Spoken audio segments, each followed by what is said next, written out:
So can you see we have on the right hand side, we have search, pages, and themes on the top. Yes. Okay, what is pages actually? Suppose we want to create 10 pages on our website. We can click on pages and click on pages. Click. Okay, on the bottom we have plus sign. Click on plus. Hello, testing. Hello, test. Hello, test. Yes, you're audible. Again, click on plus. Hello, test. Hello, test. Hello, test.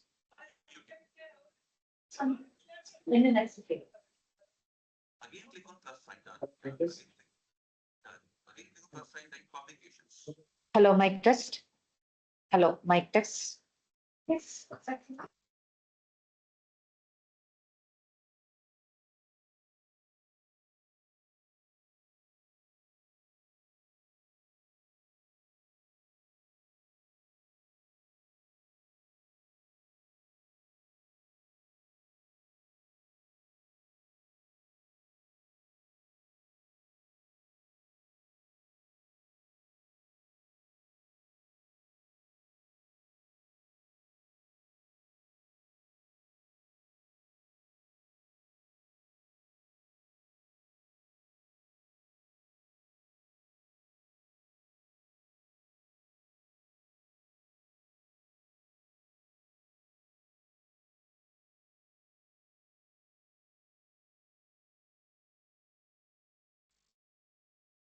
Good evening to all, the respected resource person, dignitaries, faculty members, and participants joining us from different parts of the country.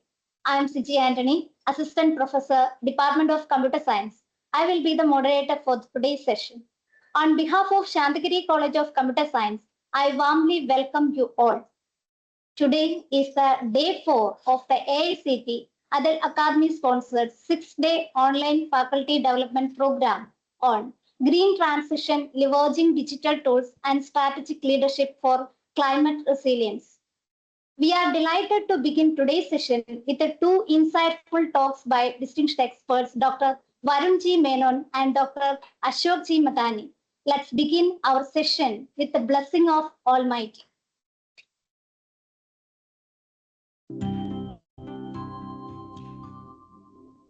Arupa महात्मा चितानंद सारा अविद्या विरुद्धम विवेकं तरु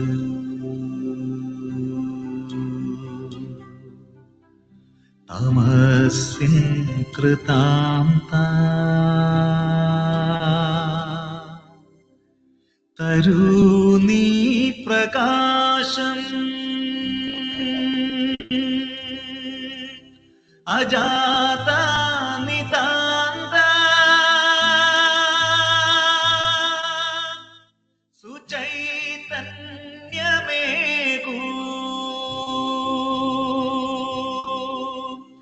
अजाता नितान्ता सुचैतन्यमेकु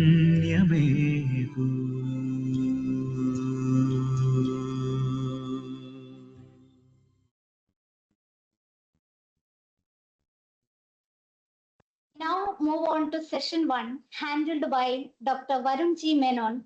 The theme of this session is IoT-driven innovation for environmental sustainability. This session will highlight on how IoT technologies to monitor and protect the environment through smart solutions that reduce environmental impact and support sustainable development. Before we proceed further, I would like to request all the participants to kindly ensure that your microphones are kept on mute. Use the chat box for queries and comments. Confirm that the slides are visible and the resource person is audible. Our technical team is on standby to assist in case of any difficulty. To formally commence today's program, I now invite Ms. Nalbina Dalan, Assistant Professor, Department of Computer Science, to deliver the welcome address. Thank you, CG Miss. Good evening, all. It's my great pleasure to warmly welcome Dr. Varun G. Menon as the speaker of session 7 of day 4 of this faculty development program. Dr. Varun G. Menon is the Deputy Dean of Research and Development and a Professor of Computer Science and Engineering at SCMS School of Engineering and Technology, Kochi, with over 14 years of academic and research experience. A senior member of IEEE and a former ACM distinguished speaker, he is widely recognized for his leadership in research, international collaboration, and industry academia partnership. He has authored 170 plus high impact publication, hold granted and published patents, and has successfully led funded projects in IoT, artificial intelligence, green IoT, and his work consistently bridges advanced digital technology with real-world societal and environmental needs. We are honored to have Dr. Varun G. Menon to share his expertise in IoT-driven innovation for environmental sustainability, a theme that aligns strongly with the vision of green transition and climate resilience. On behalf of organizing committee, I extend a warm welcome to you, sir, and we will look forward for an insightful and inspiring session. Thank you. Thank you, Dalvina ma'am, for the warm welcome. I now request Dr. Varun G. Menon to kindly take over the section.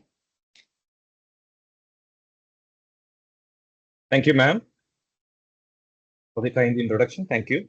Am I audible? Audible.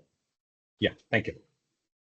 So before I start the session, I would like to thank Dr. Neeta, Teresa, and all the members from the Shantigiri College who have invited me for this FDP. So we have around 1.5 hours of time, and we will start the discussion on IoT-driven innovations. So let me share my PPT, and I will start the session. So myself, Varun Menon, as ma'am has already introduced, I'm currently Professor in Department of Computer Science Engineering at SCMS School of Engineering Technology. Once again, I would like to express my sincere thanks to all the members of the management for inviting me. Let me share my presentation, and let's go to today's session.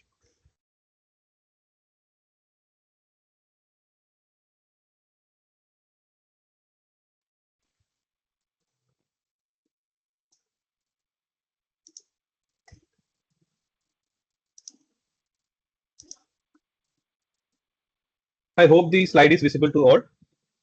Yes, sir. It is visible. Yeah, thank you. So today's session is mainly on IoT-driven innovations for environmental sustainability. So as you all know that IoT is playing a vital role, and it is one of the most disruptive technology that has come in the last 10 years. So the talk will be centered on what is IoT and what are the IoT-driven innovations that is happening recently right now, and how it is recently the more of the IoT innovations have been focused on developing along with environmental sustainability. So that will be the focus of the talk. Let me introduce the contents for today's talk. I have kept the contents from the basic. So what we'll start with, we'll start with a discussion on what is sustainability, what is environmental sustainability. We'll start with a small introduction on that. And then I will introduce you. I know there are many speakers who are experts in IoT, but still considering the mixed group of participants who have joined from the mixed group from different disciplines and departments. So I will introduce you what is IoT, the small history of IoT, how does IoT devices work, and then we will proceed to IoT sustainability at the third topic. And then we will see what are the IoT sustainability applications which are popular nowadays, the most popular IoT sustainability applications. And then coming to the final, we will see the different challenges with the IoT sustainability applications. What are the different challenges? And finally, we will see the research trends what are the recent research trends in IoT sustainable applications. So I'll just put down the areas. We will discuss the areas where current research is being happening, and I will also introduce one sample project we have done with the funding project we have done in IoT recently, and that we will introduce at the end. So this is my agenda for today's session, and probably after that we will can have a discussion or a Q&A session where you can post your queries, and we can discuss and come up with more conclusions. So going ahead, right. So I wanted to keep this talk from the. I want to start this talk from a very basic thing because sustainability is something that in most of the talks wherever I've seen on IoT, probably the alignment is more towards the technical part.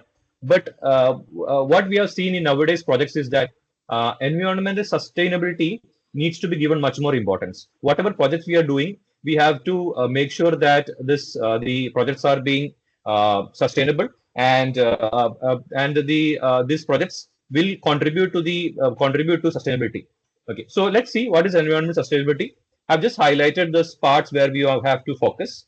So it is just nothing but it is managing Earth's resources responsibly to meet current needs without compromising future generations' ability to meet theirs, focusing on balancing human activities with ecological health through practices like pollution reduction, renewable energy, and conservation to maintain natural systems for the long term. So, what my suggestion, regarding, as many of you would be from the computer science background, maybe data science background. My suggestion would be that when we consider our projects in future, we should always look whether this projects will be sustainable. When our students come to meet us with project ideas, we should always provide this concept of environmental sustainability. That is, whether the resources are used at the minimum, whether the resources can be reused, whether this project will be able to generate the output without compromising the environment or without causing harm to the environment. So this factor should be kept in mind while we access all the projects. So why I'm saying, because nowadays when we go for funding projects, when we apply for funding projects, when we apply for funding projects like BST or SERB or let's say ICSSR or whatever project agencies we are having, one question always be one major slide we always present is that how is this project sustainable? So whether this project is sustainable, how is this project improving on the current projects? How is this project reducing the energy consumption? How is this project contributing to the environment? So this is a major factor when we look into the projects. So I would request all the participants who are joined today, when you go ahead with when you go for the next project presentation, there should be a discussion slide on how your project will be enhancing the environmental sustainability or contributing to environmental sustainability, and how your project will be acting as a catalyst in improving the environment. Okay, so this should be one focus area. Now, why environmental sustainability is essential? So the question next we would always see is that why is this essential? So let's discuss a few points. Let's discuss a very few points to put in this discussions. So it ensures the availability of natural resources for future generations. So as you all know, many resources nowadays is getting exhausted. Like for example, we are having the fossil fuels. We are having even water. Water is a one of the basic resource, and we know that many areas water is getting wasted, and it is leading to a scarcity of water in many places. Even in I'm now living in Ernakulam town, that is in town, and for the past 1.5 months we are having scarcity of water. So we are depending on the tanker waters. Okay, so there's a large scarcity of resources. So one thing we can we can do is that we can build on projects using technology such that the natural resources are not wasted. Natural resources are used at optimum, and this natural resources continue to be available for our future generations. So extending the natural resources, reusing many of the resources, and helping optimizing the use. So all these things comes in are very important to have the proper environmental sustainability.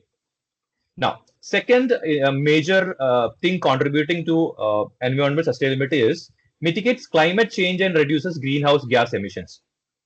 Again, I hope you all agree that nowadays the climate changes is very drastic. So, for example, last week it was very cold. It was winter, but suddenly on the one next day it became so hot. So the climate changes are becoming drastic, and there is a lot of reports that the average temperature will go high in this year. So again, these are caused due to many problems like greenhouse gases, or let's say the increased carbon dioxide, increased industrial usage, increased pollution. So technology can be used in a very intelligent way in order to reduce all these things. So all these are actually research problems on which we can do our research. We can guide our students to do research, because these environmental sustainability issues is something a world is looking forward for the answers. So these are some kind of challenges that is being faced by the world, and if we work on these challenges and come up with some solutions, we would be appreciated, we would be happy, as well as the world will also benefit from this. So please look into these challenges. Now, the third one is it protects biodiversity and prevents ecosystem failure. That is another actually another main contribution here. That is protection of biodiversity. As you all know, so we should always look forward that our projects doesn't cause harm to the environment, and it also prevents the ecosystem collapse. So for example, if you design some system with a very good accuracy, very good working potential, but if it is causing some harm, let's say we design some kind of water filter for a river or something, and it is doing a lot of good things, but in response, in on an side effect, if it is causing some harms to the, let's say, the fish or the ecosystem, then that cannot be considered as a sustainable system. So we should always take care of preventing this kind of issues, and all our projects should be focused on environmental sustainability. Now, next one is quite a very important factor, that is safeguard human health by reducing pollutions and environmental hazards. So nowadays we can see, let's take a lot of example. I think recently the our capital New Delhi is facing a serious issue of actually air pollution. So many projects, okay, so which is being caused by numerous reasons. So if some projects can be designed in such a way that the harmful pollutants can be reduced, or the effect of these pollutants can be reduced, something that is being designed, again that will be a very good contribution to environmental sustainability as a overall. So reducing pollution, because pollution is bound to increase because there are large number of wastages happening, large number of gases are being emitted, sound pollution, the, let's say, the water pollution. So it's actually a very important problem. So some sustainable solutions can be introduced. Again, that this is a very big area where technology can come in. Now, next important thing we should always focus is the food security. As we all know, the agriculture lands, more and more area is being converted from the rural to the urban areas. More and more land is being used for construction. The amount of land that is used for agriculture is coming down, and of course we need food. We need food to sustain our health and our let's say our life. So providing food security and minimizing the wastage of food and increasing the production of crops using smart agriculture, smart farming. So having maximum productivity in a given amount, given place of land. So all these things can be very well utilized using the sustainability factor of the technology. So these are some kind of very niche areas where we can actually work on, and the results can be directly tested. And when the results are there, we could easily present to any funding agency, or we could present to any company for creating, means for patenting our work and then creating into a product and probably this would help the world to move towards more of sustainability. Now, next thing we would like to discuss is that to enhance the economic stability by reducing resource scarcity and disaster related losses. Okay, again, same point that is same to the first point. When some kind of disasters come, so we have seen one of the worst landslides in last 4 years. This is mainly caused due to many multiple issues like from deforestation, mining. So many multiple issues have aggregated and has led to a big landslide. So if IoT can be used, or maybe not only IoT, if technology can be used to reduce those things. So there are many research that is currently going on to predict the landslides. That is landslide predictions using IoT, or forest fires that is using IoT. So there are many research that is being going on in order to avoid the disasters, in order to prevent the disasters, or in order to inform the people in advance that a disaster might happen, and they can take their safety. So these all are in areas where environmental sustainability can be put into. Now, one word that is always related to sustainability is efficiency. So promote efficient use of energy, water, and raw materials. So energy efficiency is a key term, and in any research, if you can work on energy efficiency, that is considered to be a good research. Why? Because the energy available in many areas is limited. For example, let's take a battery case. Let's take a sensor node, or let's take a IoT node. So the battery of this node is fixed. So always the aim of technology to provide sustainability is to extend that battery time, to reduce the usage, the battery usage, and still provide the basic functionality. So always work on the energy efficient factor, that is reducing the, or means minimizing the usage of energy, optimizing the usage of energy. So these are actually good research areas where again all these topics, the research, I am definitely sure that the research will continue for long years, because these are kind of non-ending areas, and people will be continuing doing research because the need is continuous. There is no stop of need in these areas, and I'm very sure that any research in these areas will not get saturated, because these are kind of continuous areas. Now, next is actually reduces the impact of natural disasters and ecosystems, that I already mentioned. That if you can do some create some systems, and can reduce the natural disasters, or reduce its effects, that is also a very important thing. Like for example, let's say we had one of the floods in the last 6-7 years. We had the floods that came only after 100 years in our state. So if that floods could be predicted, what could have been done? Many loss and damage could have been reduced. So if that technology can be used to predict those things and also handle those things, again, that is can be considered to be a sustainable solution for that. Now, enables long-term industrial and urban development. That is again why environmental sustainability is essential is that to for the industry to sustain and for the development, sustainability is very important. Why? Because industries can function in a way, but if the industry is actually causing a large amount of pollution, if the industry is damaging the environment, there will always be an end, because at some point of time the complete environment will be lost. For example, let's say one industry is functioning near to a forest, and the industry is slowly causing harm to the forest trees and the ecosystem. Let's say after 10-15 years, the entire forest would be hampered. And let's say the industry is actually, let's say, pouring its waste to a river nearby. After, let's say, again 10-15-20 years, the river would be entirely polluted. So the environment will be lost, and the industry will not be able to sustain, and the of course the environment and humans' life will be at stake. So environment sustainability is very essential for long-term industrial and urban development also. And most important thing, it aligns technological progress with ethical and social responsibility.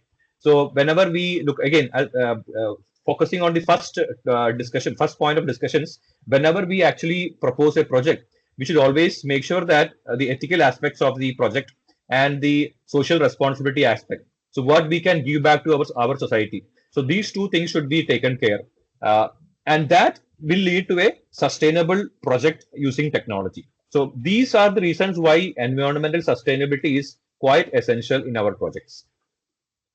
Right. Now, what are the global moving ahead? What are the global environmental challenges? Let's see. Let's see what are the major challenges that is actually creating issues. So one major issue where we can all work in is the climate change.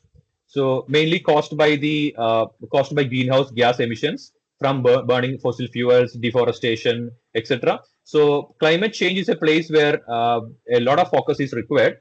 And recently we have seen that I've already mentioned that the climate is changing drastically because of the imbalance that is brought by the technology. So if you take an example, let's say we all know blockchain as a technology, right?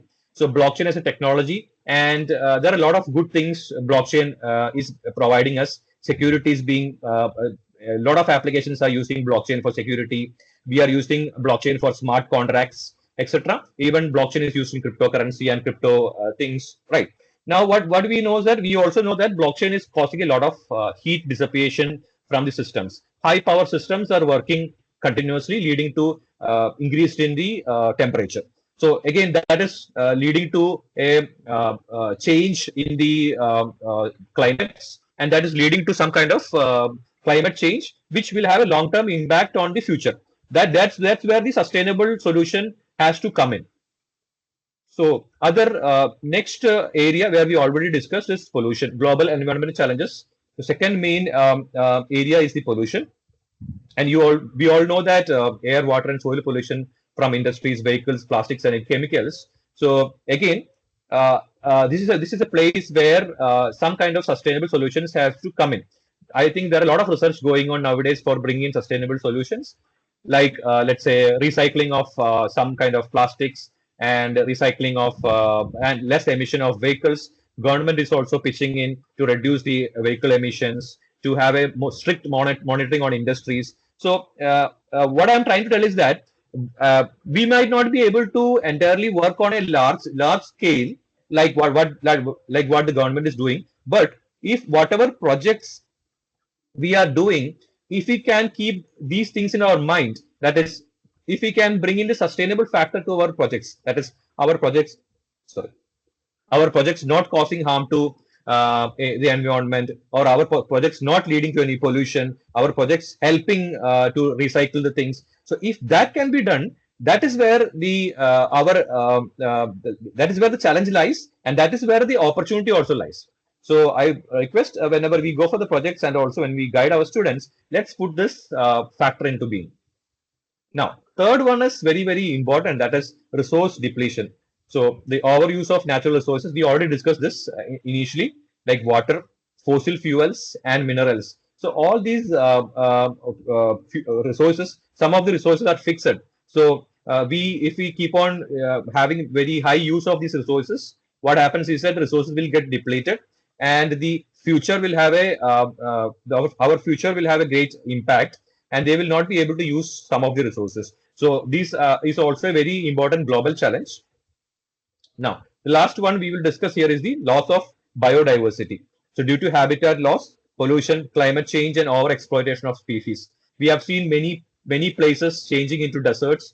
Many rivers, we nowadays we see that it is getting converted into dry lands. There is no actual water available, and we also see a lot of paddy areas, lots of agriculture areas being nowadays filled with land and being changed into constructions. So let's focus on some projects that can help on the looking at the global environmental challenges and trying to bring in the sustainable solutions. Now, coming to the next is the technology as an enabler for sustainable solutions. Okay, so we just saw that what is sustainability, what is environmental sustainability, and what are the areas we should focus on environmental sustainability. and we saw the global challenges, global environment challenges. Now, coming to the second part of our discussion, it is how can we use technology as an enabler of sustainable solutions. So, one area where we can always use is that this sustainable solutions to create sustainable solutions, we always need real-time monitoring and data which can be utilized, which can be intelligently utilized for making some decisions for efficient resource utilization. That is, when we monitor the real-time data, let's take an example. Let's say we were talking about the forest fire. So IoT sensors can be placed in forest to detect fires, and it can be this can be actually when if some kind of fire happens in any forest, the smoke sensors or whatever sensors that is being placed in the forest, they can trigger a message to the nearby node, and this can send a message back to the base station. And what happens is that this will prevent the forest fire and also help to actually reduce the problem that is caused by fire, or maybe prevent the fire and reduce the pollution. So this kind of method can be used, and also there are multiple methods can be used for efficient resource utilization, because when we continuously monitor any system and we collect the data from those systems, this data can be predicted to optimize the usage of the system. So next is actually the technology enabler, the industry revolution that is brought is automation. So you can see that automation of processes using intelligent algorithms or intelligent methods can be used to minimize energy consumption, waste, and human errors. So this is one place where actually technology can be enabled for sustainable solutions. So real-time monitoring and collecting the data and using the data for making some decisions is one, and for converting into energy efficient resource utilization. That is one area. Second one area is automating the whatever processes in order to save the time, minimize the cost, minimize the energy, minimize the wastage, and minimize the human errors. So these are, I'm just putting down the general functionalities where the technology can be put in to enable the sustainable solutions. Now, next one is we know that we last 4 or 5 years there's a great push in AI. Artificial intelligence have taken over most of the research that is happening around. So we can see nowadays there is no research that is happening means that does not contain an AI aspect. So predictive analytics can be used. That is, data can be collected using sensors, and data can be stored somewhere, and continuously it can be monitored, and some kind of machine learning or deep learning or some kind of methods can be used to prevent environmental degradation before it occurs. As I told you, just at the starting, we discussed about flood and landslides. Same here. That is, if there are some sensors that is being placed in these areas, and if the sensors, the data can be captured, and if this data can be utilized continuously, the data can be captured, can be utilized, and can be used to predict. Let's say, for example, landslide. There is a probability of landslides in the next week. If such a method, such a warning can be given, the people can be moved to safe locations. Or another warning, for example, let's say something is happening in the forest. Maybe let's say some area is having a lot of deforestation, and this can lead to environmental degradation. If an alarm can be sent, the government can step in, or the authorities can step in to reduce that kind of issue, which will again avoid landslides. So predictive analytics can be used to prevent environmental degradation before it occurs. Now, another important factor is support scalable and cost-effective deployment of sustainable solutions, sustainable initiatives. So these are some of the major areas where the technology as an enabler can push in for the sustainable solutions. Yeah, and one more area we could always focus is the integrating renewable energy, smart infrastructure, and circular economy practice. So nowadays there is a large push in the circular economy theme. That is, whatever there's a lot of emphasis on recycling the product, bringing back whatever product we are using back into the market. Maybe let's say as a resource, as a raw material, which can be again used to create the product. So circular economy has a great push. So why circular economy is a great push? Because circular economy is a big factor that is pushing the sustainability of the technology and the environment. So if circular economy can be one of the key themes of industries, the supply for raw materials will not deplete and the pollution will come down. A large amount of recycling will be there. So all these things will be actually focused and very less wastage, very less pollution and optimization and energy efficiency will be used. And overall, this will contribute to their cost efficiency also. So circular economy practice, renewable energy and smart infrastructure is also another area where technology as an enabler can push in. Now let's move to the next slides. Okay, I'm very sure that all of you know this, all of you have seen this, the Sustainable Development Goals that is being defined by the UN. So UN has come up with 17 Sustainable Development Goals. So why UN has come up with this? Because UN, the discussions that happened in various areas had defined that any projects, any new projects, any new industries, any new technologies that is coming up has to focus on all the sustainable areas, because otherwise the world will not be able to sustain. Because if any technology which is a very efficient one, I spoke about blockchain, etc. So if any technology is, if it is continuously contributing to pollution and it is causing harm to the environment, how big the technology is, the world will not be able to sustain after a certain amount of time, and our future generations will have to suffer. So that is why the 17 Sustainable Development Goals were listed down. And if you look at nowadays, I don't know if you have seen is that is people are trying to map our research to Sustainable Development Goal. So if you have, I've seen recently, last 3-4 years, if you have your profiles, if you have your research publications in Elsevier and Scopus, if you look into your research publications, you can see that even your research publications are being mapped into Sustainable Development Goals. Okay, let's say, for example, if you download your let's say your college or institution profile from Scopus, you can see that the entire publications is being categorized, whether it is being contributed to sustainable development or not. So let's say, for example, if you're having 100 research publications that has come out of research that is being done by the students and faculty in your college, there's automated categorization that out of 140 publications are contributing to these sustainable development areas. So why again so I have seen this in this. If you look at your Scopus login and Scopus profile, you can see this classification into sustainable development goals. So why is this done? Is that this is done to promote more and more research, more and more projects, and more work that is contributing to the sustainable development goals, not just any technology upgradation, or not just any optimization, or not just any project, but all the projects has to focus on any sustainable development goals. Okay, so I'm not discussing all these goals because I am very sure that you know all the 17 UN development goals. Okay, moving ahead. Now, coming to why IoT. So our discussion is again focused on mainly on IoT. So why IoT is again focus area. So this is actually a graph from the McKinsey Global Institute in 2025. The most disruptive technologies that is currently impacting the economy and the people. You can see here that the one of the largest, one of the topmost is the mobile internet.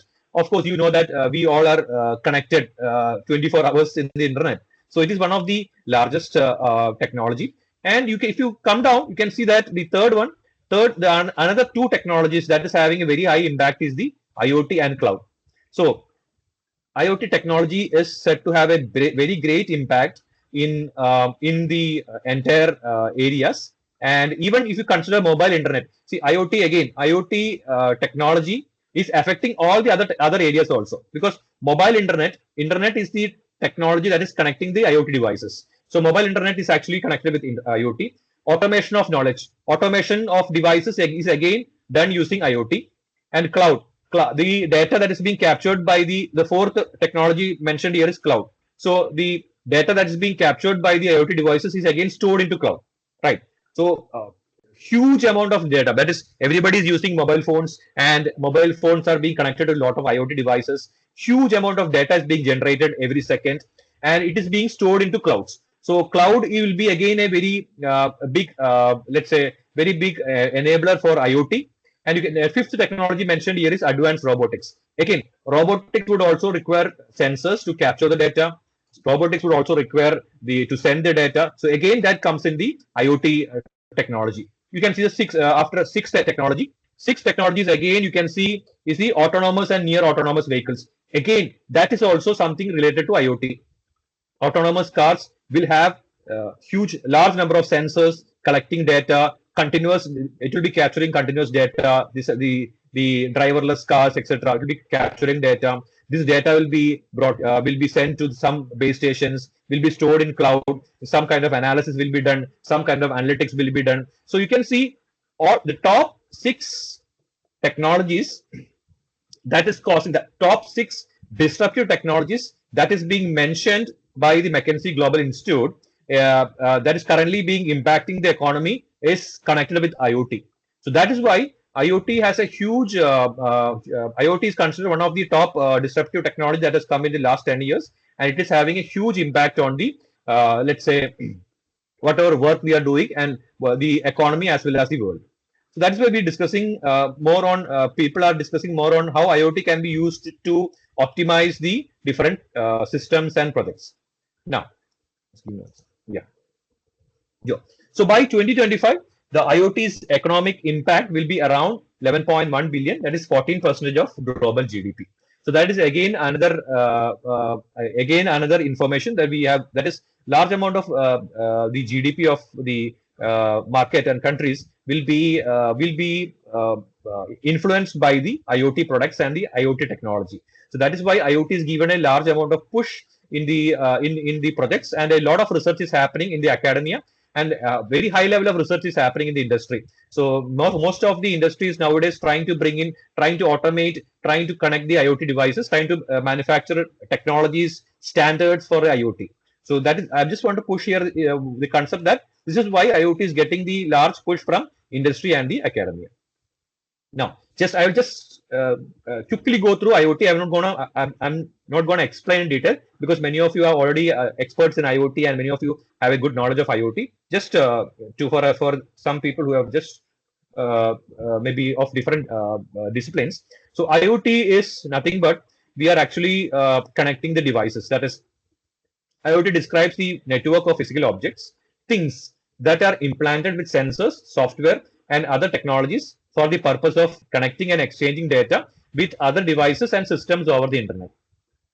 So anything, for example, let's say table, chair, let's say our water bottle, or anything can be connected with some sensors, and these can be used to collect the data, and this data can be used for multiple purposes. So IoT is nothing but Internet of Things. So things are connected using internet, and this is one of the very beautiful technologies by which a lot of functionalities can be created, a lot of applications can be created. And if you, we can just discuss a very sample application. Like for example, let's say I have a camera at my house. So I have two kids. So what I usually do is that I keep a camera which will be observing my which will be focused at my kids' room. And now the camera will be continuously collecting the continuously connecting the data. And so I will be traveling to my college and there, and in my phone I will be able to using the IP address, I will be able to see what is happening at my home, right? And even I can actually, if some kind of let's say some kind of activity happens at the room, I get an alarm message at in my phone application. That is, I get not an alarm message, I get a notification that is this is happened. And I will also be able to talk with my kids. Even at my college, I can talk with my kids. So I'm just trying to tell you that these are some kind of practical applications that the IoT has made our life more efficient. So this is how the camera is being connected to the, let's say, the phone, and the phone has an application. So this is a simple example of IoT. We also know that nowadays the phone can be connected to most of the devices at our home. For example, the air condition can be switched on using phone. The temperature can be brought down. The phone can be used to switch on the washing machines. So these are some kind of the smart home applications that is being brought by IoT. Okay. So how did IoT come? IoT came from the actually Internet of People to the Internet of Things. So the last generation, the more focus was on social media, where people were connecting with each other, right? People were connecting with each other through internet. Now the generation has moved from Internet of People to Internet of Things. Now the connection is between things to things. That is, let's say our camera is being connected to phone, phone is being connected to, let's say, laptop, laptop is being connected to AC, AC is being connected to the chair, chair is being connected to table. So all the things are being connected, and many applications automate the working. Where, for example, let's say at home, when the AC temperature goes down, there will be an algorithm or something that will sense the temperature at your home and automatically increase or decrease the temperature. So everything can be automated with the help of IoT. That's where the again, that is where the beauty of Internet of Things lies. So moving ahead, right? So some kind of very few examples where we can discuss is the one is I'm definitely sure that many of your house has a lot of these smart homes products here. So IoT network example, on the left side you can see the IoT smart homes. So many, as I already told you, many devices at our home can be managed using our phone. So one of the very good technologies that have helped us. So nowadays we can control our TV, our air condition, even the some of the appliances in the kitchen, like our oven. All these things can be easily controlled by IoT. So by our mobile phone devices, and we can actually means start, or we can actually stop, or we can actually control the buttons on these devices. So this is the smart homes. Again, we have seen that even the lights at our home, the fan at our home, etc., all can be connected using the mobile phone devices. Only thing we need is that the thing that is there has to be smart. Some kind of embedded material and software has to be connected to those devices, and there should be connectivity. That is a Wi-Fi or wireless connectivity from our mobile to that thing. So this is how the smartphones. On the right side, you can see a lot of research have recently gone into connected vehicles.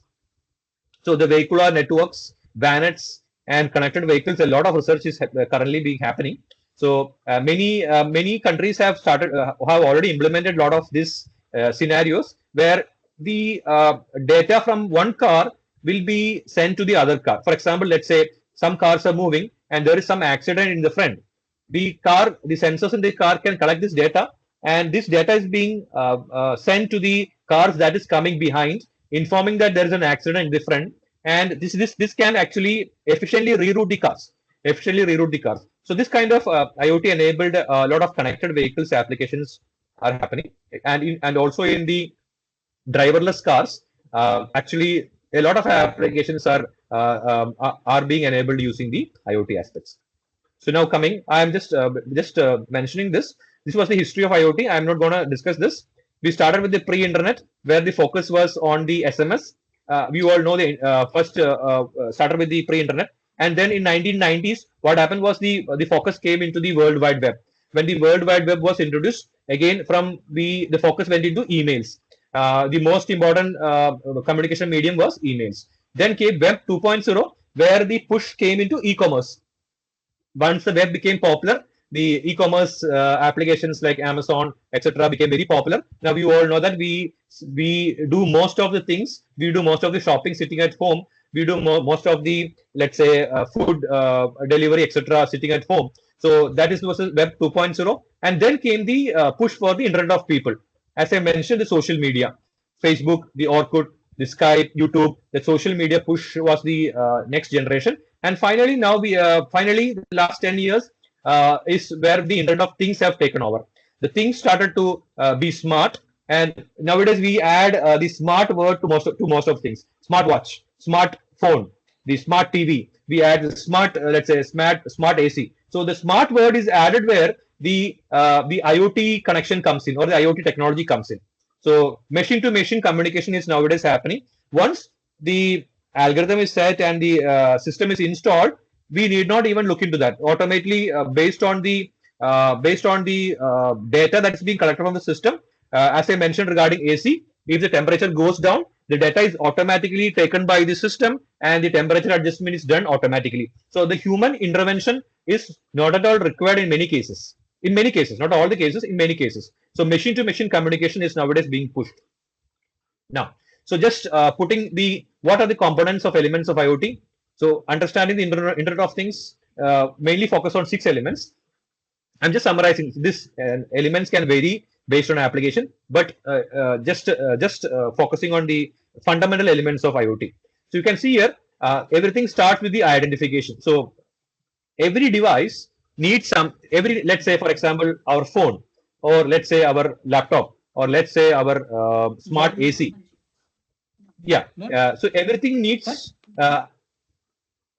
Excuse me. Any queries?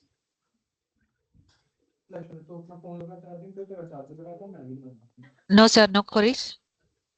Okay. Okay. No, I see somebody speaking, so I thought there is some queries. Right. Right. So the first, if you can see on the components, the first one is identification. So what is identification?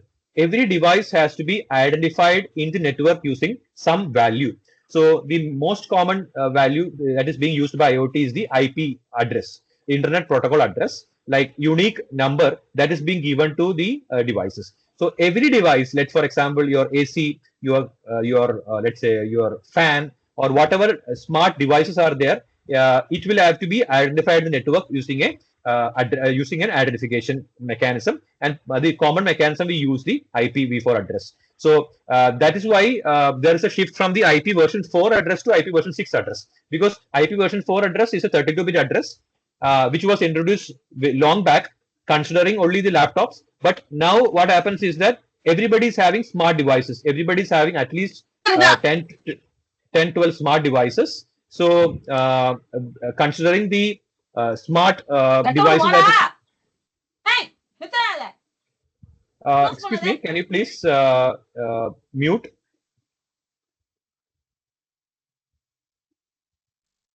Yeah, thank you. So identification of device is very important in any IoT network. So we need some IP versions. That is why we were using the IP version 4. Now there is a great push for IP version 6, because IP version 4, the maximum number of addresses that can be given is 2 raised to 32 address. Now we are pushing for IP version 6, because the number of devices have increased exponentially. So it is now billions of devices in the world, and every device needs an identification IP address. That's we are trying to push for the IP version 6. That will give you 2 raised to 128 bit addresses. That would be sufficient for the different devices. So that is identification, and followed by, once there are identification of the device, next one is sensing.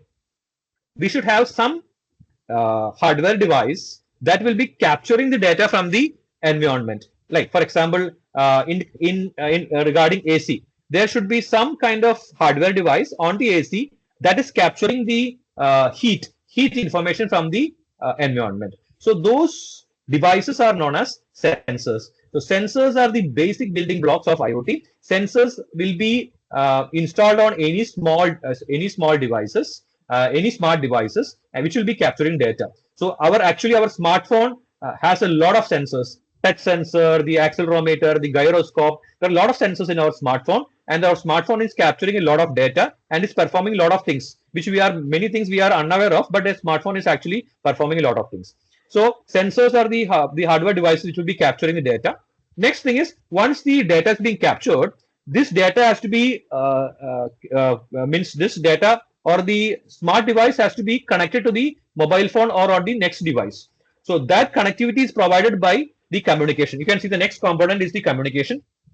So let's say the Wi-Fi communication. There are a lot of technologies which has been specifically created for Wi-Fi. Okay, like Zigbee technologies, the IEEE 8, I think 802.15.4 technology. So many connectivity technology, the low power Bluetooth technologies. So most of the technology focuses on low power connections. Because why? Because most of these IoT devices has to be taken care that the energy efficiency has to be maintained. The less amount of energy has to be utilized because some of the devices will be isolated and the let's say the power will be limited also. So many of the communication technologies like let's say MQTT connection technology, the let's say the Bluetooth low power technology, etc., are being used to connect these devices. The next, you can see the next component is the computation. Once the data is being collected from the sensors and this data is being brought into some place where the computation can be done. It can be an edge device, it can be a cloud server. So when in this place we will do some kind of analytics. Might be some machine learning techniques or deep learning techniques, so some statistical techniques or algorithm is being used, and some kind of patterns is being found, and this is being provided as services and semantics to the user. So many applications. Let's say we were discussing about the AC. So let's say our AC is from let's say LG. Our LG. So LG will be having an app. Okay, LG will be having an app. That app will be collecting the data, performing some analytics, and displaying what is happening with the air condition to the user. So user will be seeing the services and semantic aspect. So that is how the different components of Internet of Things work. Now going ahead, let's go ahead. Now, common IoT applications. Maybe when we come at the end, we will look at this video. Okay, some of the common IoT applications. I'll share this PPT and probably you can also take the some of the. So these applications. Why I focused on this was most of these applications we are using at home. For example, the first application that is being discussed in the video is actually the smart vacuum cleaner. Okay, let me again play this video for you. Then we come back. In this video, we want to show you some examples of IoT devices in daily life. Vacuum cleaners. Have you ever felt so tired when you get home and you realize you need to clean the floor? You don't have to worry about it anymore.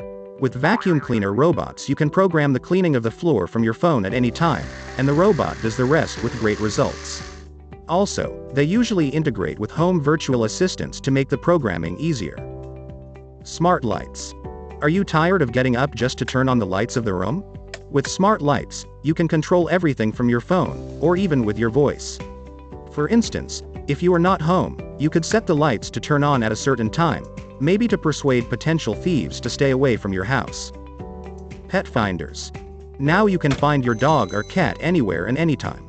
Pet finders, or tracking devices for pets, are very popular nowadays. You can simply attach the tag to your pet's collar, and if they get lost at any moment, you could track them down from your phone. Smart baby monitor. The industry has developed these IoT devices that allow the parents to track sleep patterns of their babies, growth, breathing, room temperature, and humidity. Smart toothbrush. If you care about oral hygiene, IoT devices can help you to take it to the next level.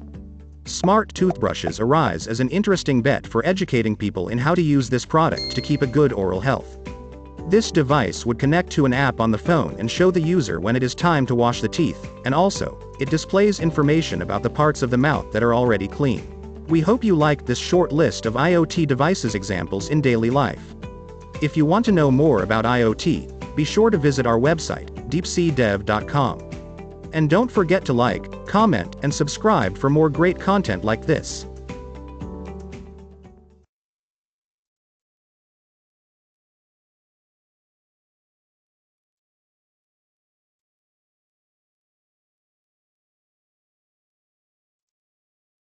Just give me a second.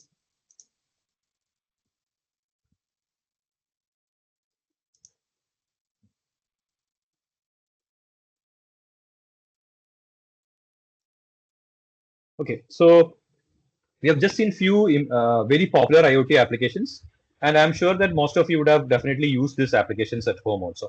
Why I'm saying, because during the COVID times, one of the very popular applications that came into being was the vacuum cleaners. The smart vacuum cleaners. So have you all? We just saw some of the applications like vacuum cleaners, smart vacuum cleaners, smart brushes. So have you all used this, or are these applications with you at home?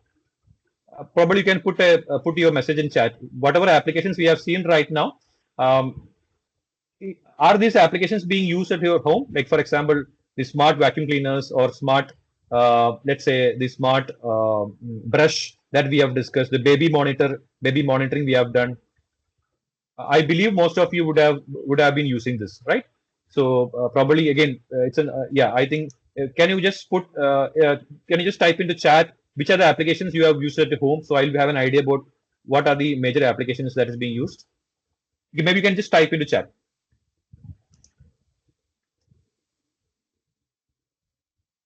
Okay, smart vacuum cleaner, smart bulb, smart inverter is there, right? Good. Smart lights, baby monitoring. Okay, okay, very good.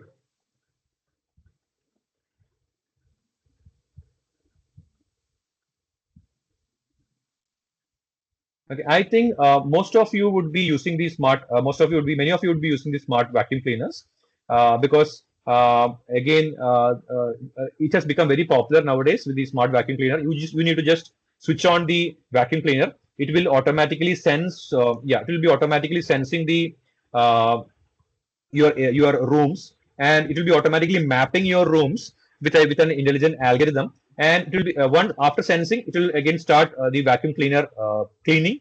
And there are also very smart high-end smart systems where it will automatically come back to the charging station, it will start charging. And also if you pour in some water into the there's a place to pour water, it will automatically wipe the floor also. So everything is being done using the smart vacuum cleaner, and it will automatically come back to its original position and start charging. So this kind of technologies have been used or enabled by the use of the IoT devices. Let's move ahead. Okay. Yeah, that I was just discussing that. Could you just think? I would always, when we go for an IoT class, we normally ask is, could you just think around, look around, and can we have some things around you that is not smart yet, but these applications can be made smart using IoT in the future? Okay. Can you just type in? Can you just think over this and type in your comments in the comments?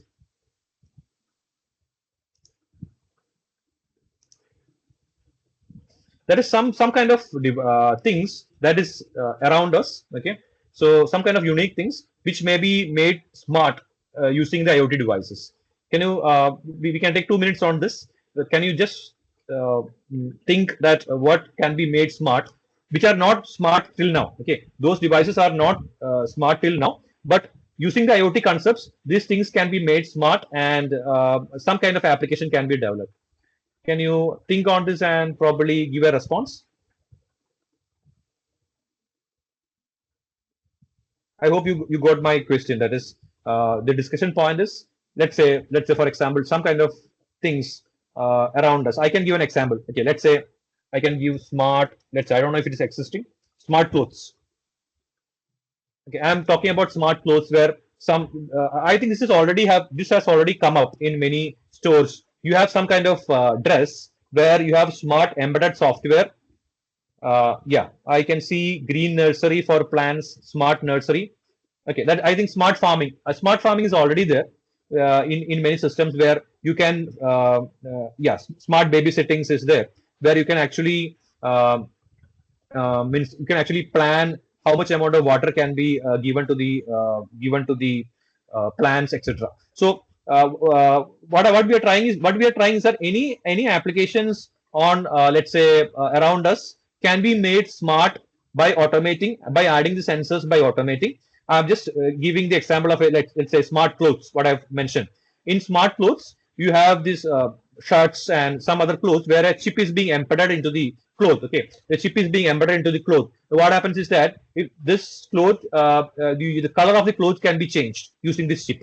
So that is something quite unique. I don't know if it has already come to the market, but all kind of applications can be actually made smart using this kind of IoT technology. So if you are actually intelligent, if you want to optimize things, if you want to bring in efficiency, definitely we can go for the IoT technology. Okay, now moving ahead. Now, IoT and environmental sustainability, the major factor we are focusing here is that linking data with the action. Data is being collected by the sensors, and this data is being actually processed and it is being linked by actions. So what happens? IoT bridges the gap between the environmental data collection and real world intervention. Okay, and sensors continuously capture data. Let's look at some examples. Data related to air quality, water usage, soil conditions, and energy consumptions. And this data is processed to analytical platforms and enabling automated decision making. So let's see some example. Let's look at the smart irrigation systems. Okay, let's look at some of the examples where we can actually bring in the sustainable solutions to the using IoT. So smart irrigation systems adjust watering based on soil moisture and weather. So sensors in the figure, you can see the bottom part, you can see the sensing unit. Okay, let me use the highlighter. Is there?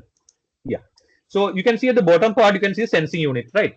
So a lot of sensors are being placed here, okay, inside the soil or maybe just above the soil also. And that will be collecting the moisture information and the weather data. Now, this information you can see here are being wirelessly transferred from the sensors to some kind of receiver nodes, okay, receiver nodes. And the receiver nodes will be perform some kind of receiver nodes or some devices connect, like you can see Raspberry Pi or some kind of devices that is being connected to the receiver nodes.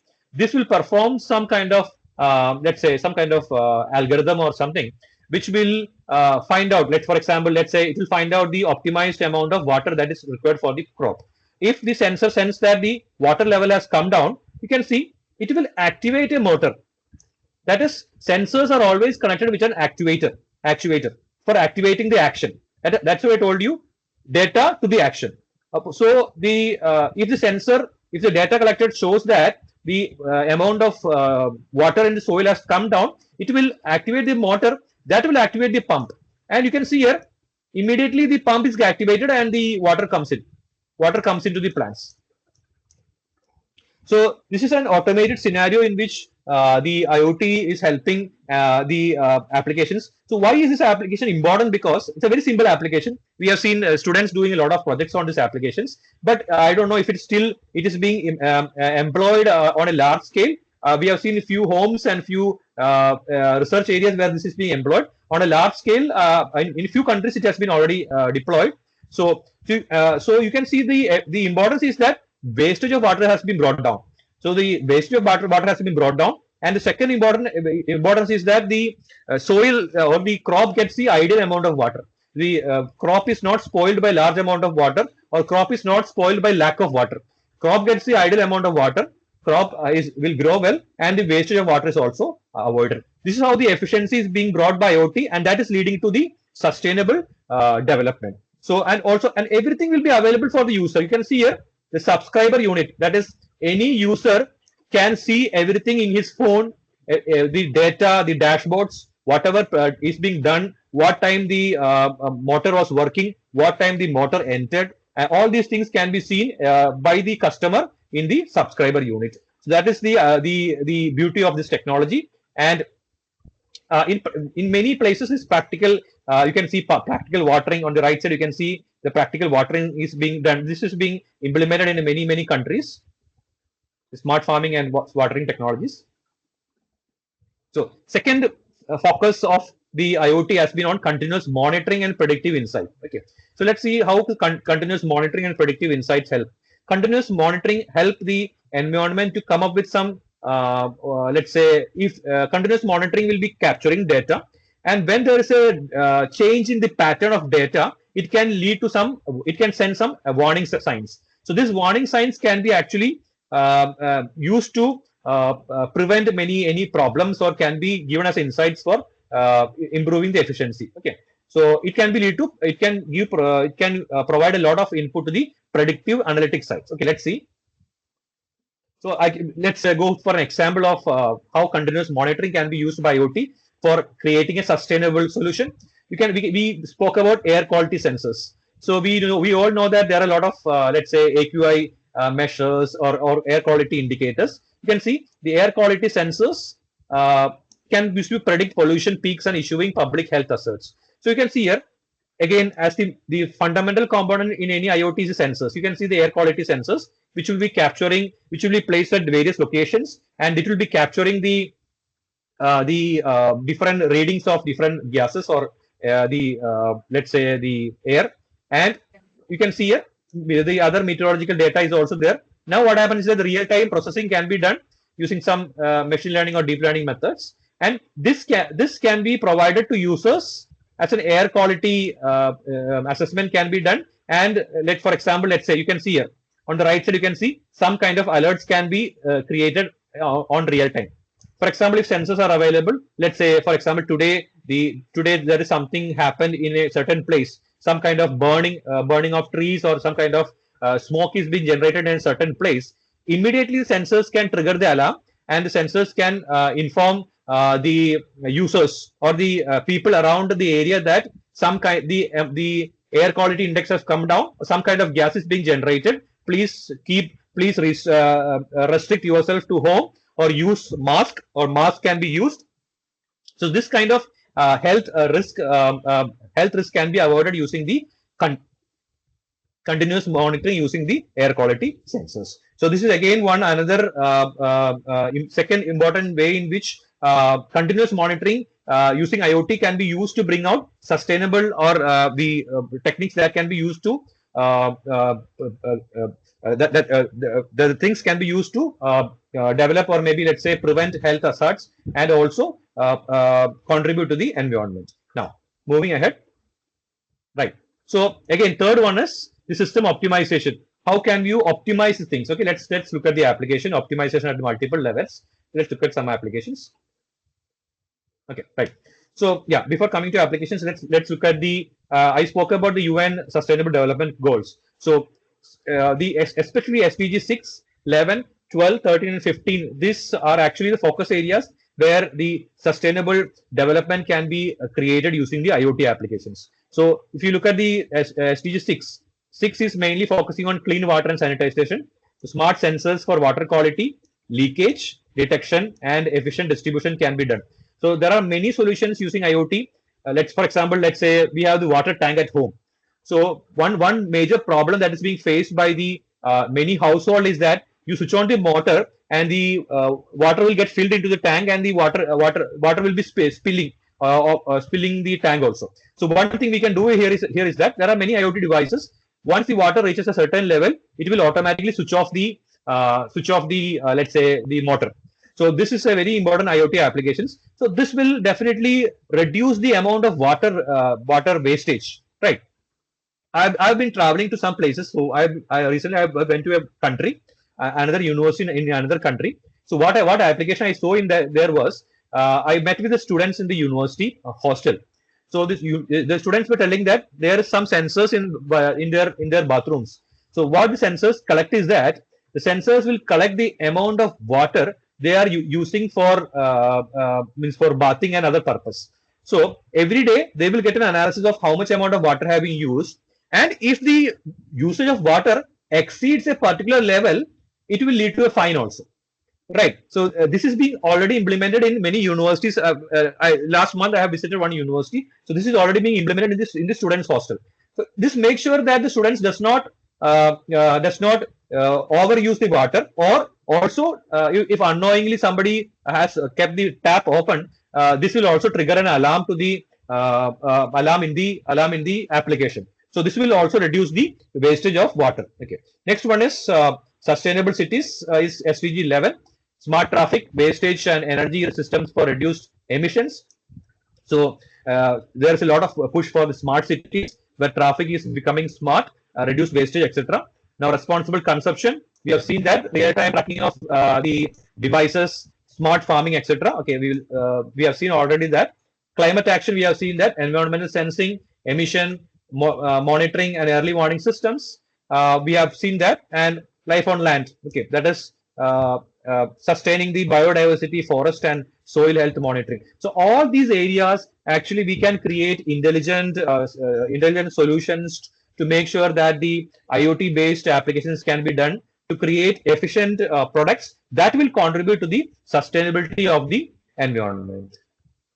Now let's look at some examples where very rigorous IoT, the real time, we have seen a lot of research in our laboratory or fabrication lab, but real-time implementation is still not popular, especially in our country also. It's not very widely popular.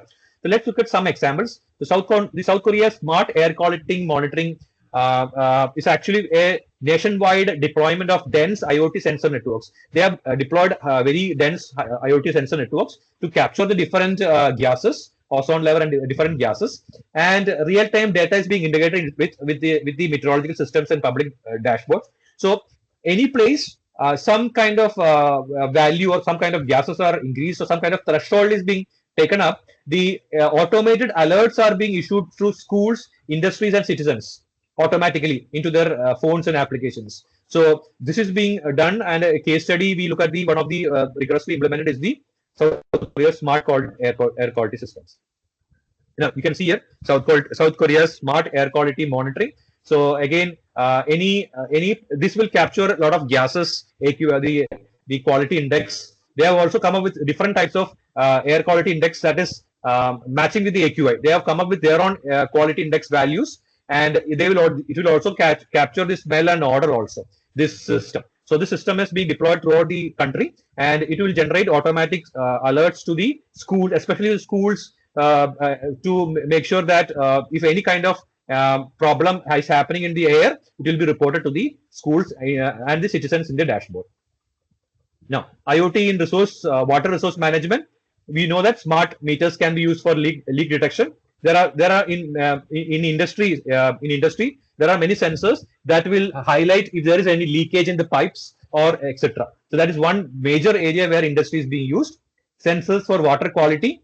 So pH, turbidity, the whatever wastage is being there, all these will be found out. Irrigation automation based on real-time soil moisture. So you can see this is actually a IoT-based smart water management systems where the IoT sensors will be monitoring the let's say level of water, flow of water to avoid any overspilling of the water. It will be monitoring the quality of water to make sure that the pH level is okay. There are many swimming pools in our country and abroad which will have a lot of sensors. If any level, any variation in the pool, the chemicals in the pool, it will be automatically reported because it's a very sensitive thing. It will be automatically reported, and the immediate action will be taken to let's say mix chlorine or remove chlorine, balance the water in the swimming pool. So this is being done in many with the help of IoT devices. Okay. Another area where large research is going on and many places are already implemented in large scale is the precision agriculture. As I already mentioned, help of we talked about automated irrigation systems. Another area is that using drones and other automated flying machines to automatically water as well as automatically spray the let's say the pesticides etc. on specific areas. So there are many sensors which will detect the which will actually detect the areas where there can be pests, and pesticides can be applied on those specific areas. So sensors, we already discussed this, right? Now, so just putting an example, John Deere Operations Center. So this is an online applications. We found this also an online application store, mobile store that supports for the automated smart farming. That is the let's say entire farming can be made smart using IoT. That is automated water management will be there. Let's look at the functionalities. You can see the machine on the right side. You can see the functionalities. Machine management. That is health alerts, location tracking, fuel, etc. will be provided. Work planning. That is even the work planning of the let's say the entire farm will be managed by this. And data analysis. Sensors will be placed capturing the continuous data. So better decisions can be made. Water moisture analysis can be done. Water can be sprayed at required areas. Pesticides can be sprayed at required areas. Certain areas which need more attention can be given. And advanced services like remote diagnostics. So a full package is available which can be deployed into the farms and which will make your entire farming system very smart. So if you look at the internet, there are a lot of case studies which is showing that smart farming has reduced the cost by 20 to 30%, and smart farming has also increased the productivity by 20 to 30%. There are a lot of case studies. 20 to 30% the productivity has increased, and 20 to 30% the wastage of water has also reduced. Right. One of the when I looked into the researches carried out, one of the top researchers is a lot of Israel companies in the Israel have used this smart farming. This is one of the latest news in June 20. Quite an old news, but since last 10 years, a lot of companies have focused on bringing the smart system into farming. So many companies have registered working in Israel as bringing this smart farming technology into large farms. So if you look at many places in US and Brazil and many farms, there are acres of hectares of land, and that is being managed by a single person or a couple of people. So it is not possible for the people to actually to monitor individually. So they have now set up the IoT based system, which is reducing the number of employees, reducing the cost, reducing the physical effort, and making everything smart, increasing the productivity also. Now, one thing we should always discuss regarding is the smart energy management. Now, the grids, if you look at a lot of research is happening in the smart grids. Previously, it was one-way grid. That is the from the power distribution center, the energy was coming to the customer. Now, the grids have become two-way. That is, you can actually send back the energy to your power distribution center also. So, smart grids, a two-way communication has been started with the help of smart grids. The smart grids is actually bringing in the connectivity between the grid, your devices, the various senders that require energy, etc. So two-way communication, real-time monitoring. For example, if some place is having some energy problem or some kind of shortage, that is being highlighted in any dashboard. Automation, automated systems can detect problems, reroute, and power optimize. That is, if there is some power leakage in some place or power problem in some place, it will be automatically informed such that the leakage can be stopped at the same instant. So it doesn't persist. Renewable integration, demand response. So incentivize users to adjust. That is, some people who are adjusting their usage on their peak hours can be given some rewards or reduction in their the electric bills, etc. So these things are being implemented in many countries. Smart energy management. So you can see next one is the waste management innovations. This is a very common application we have seen in many countries. That is, if you place in some countries, if you place the correct waste, for example, plastic bin, there will be a plastic bin. There will be a, let's say, recyclable bin. There will be a kitchen waste bin. So if you place the correct waste into certain bins, some countries offer you rewards. So this kind of innovation is already there. So this will help the users, help the sustainable activity of segregating of waste. Okay, so this figure you can see, this is one IoT enabled smart bin implemented in one place, where what happens here is that the bin will calculate the amount of waste that is being given by the each house. This is actually implemented in one country. So, and based on the waste that is being given, it will add a credit value into their application. So the less amount of waste the house generates, the credit will be better for these applications. So these kind of optimized smart bins have been generated by many countries, and it is being placed in house units as well as common places. So it will also reduce the fuel use, improve recycling, etc. Now, yes, this was the thing I was mentioning. This year, the South Korea is actually launching a food waste reduction point system next year for residents using RFID machines. So if you place your waste on these machines, it will calculate the amount of wastage, and it will create some credits into your application that will be used for in the future for some kind of evaluation. So that is being already done.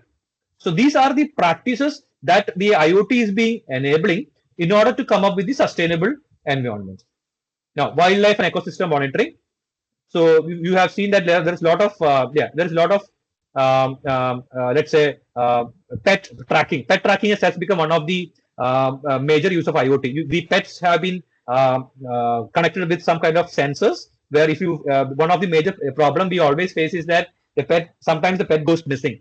So IoT can be used to track the pets and to get close to the pets, and it can also be used for early warning for poaching, and remote sensing for habitat monitoring, etc. can be done.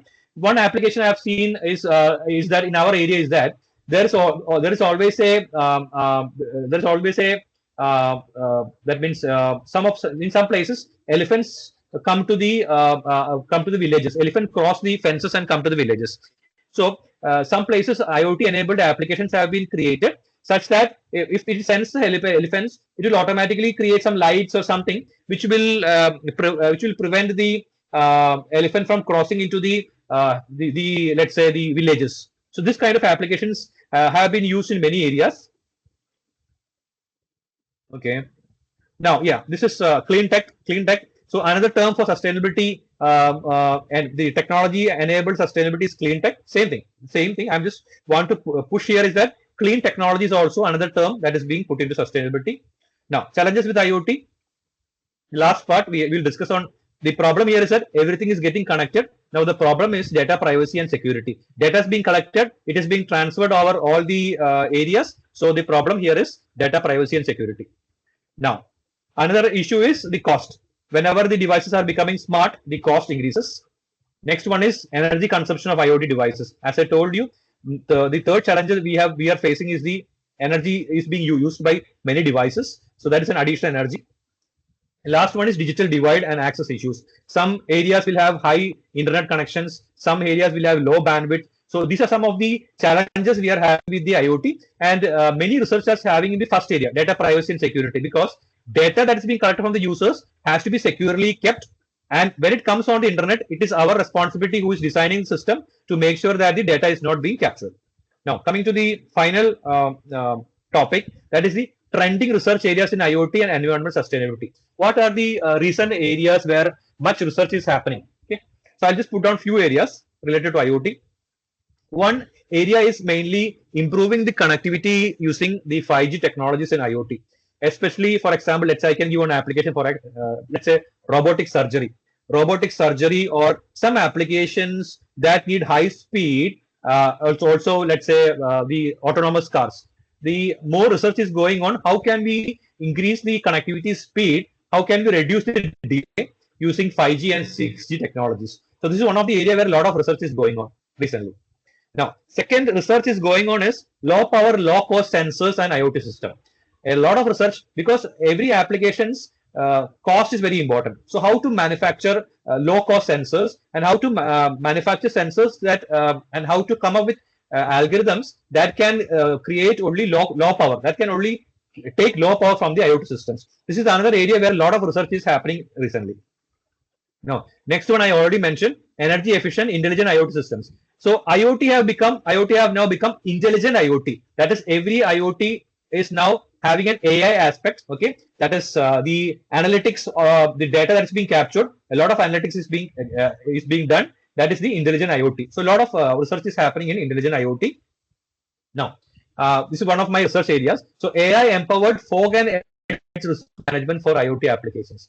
Where to actually bring the data? Whether I should bring data that is captured from the device to the cloud, or whether I can do processing near to the device. That is, can we have some edge device that is near to the sensors, and can we have the processing near to the device? Because if you do the processing near to the device, the latency is reduced. If you bring the entire data to the cloud, there is a huge delay. So that this is another area of research, because delay is very much has to be reduced. Now, another area is for increasing privacy. Federated learning is being used. Federated learning is that the data need not be shared to the centralized area where the machine learning is being done. The model can be run in individual IoT devices, and finally only the model needs to be trained. So federated learning is another area where a lot of research is happening in the last 2 years. Now, another area is edge intelligence, to bring in the intelligence to the edge device, to have the entire processing capability into the edge device that is kept near to the sensors. And computational offloading, how much amount of data needs to be given to particular devices for computation. Okay, another thing is participatory sensing. This is a very, very important research area that is happening. That is, people acting as sensors and capturing data, and that is being taken by the applications. So the phone we carry normally act as the sensors for many applications. So social sensors, it is known as social sensors. Okay. Next one is intelligent IoT and expandable AI. very important part. Recently, a lot of research is happening in explainable AI. That is explaining how the decision has been taken or how the analytics have been shown. For example, if some prediction is being done, for example, let's say landslide is coming, will be there in after 2 weeks. What factors have contributed to the that decision?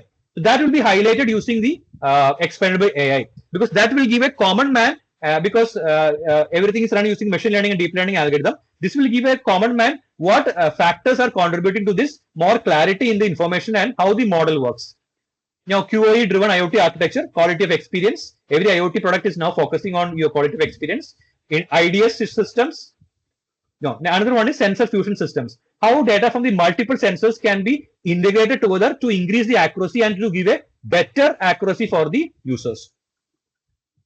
Now, another one is low latency data transmission scheme that I already discussed using the edge devices. And one area where a lot of focus is now is happening is the biomedical IoT. How IoT systems can be used to create sustainable biomedical products and increase efficiency, especially in the BCI-based assistive devices. BCI is the brain-computer interface devices. Okay, so and last one is lightweight security systems. So even if you implement encryption for security, it has to be lightweight, because otherwise, a large amount of energy will be lost in the IoT applications. Okay, so that is another one. Finally, I'll just introduce, just show what this is one of the project we have done recently with the funding. This was funded by the Biotechnology Research Institute, BIRAC. So we have actually created the electroencephalography sensors, EEG sensors, and we have collected the EEG signals from the brain, and we have controlled the exoskeleton using EEG signals. So we have tried to reduce the energy usage also of the exoskeleton. So using the EEG signals, this has been used to control the exoskeleton of the people having paralysis of the lower limb. Okay, so this is system architecture we have used. This is the on the left side, that is the headset we have bought, that is Epoch, and this right side, that is one we have manufactured in our lab, in our fabrication lab. And this is the exoskeleton that has been produced, and this was funded by the government. And that's it. I think I have dot on 7:30. And stop sharing.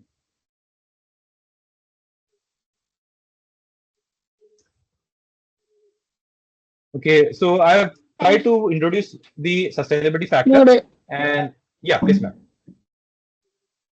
Thank you, sir, for the enlightening the session.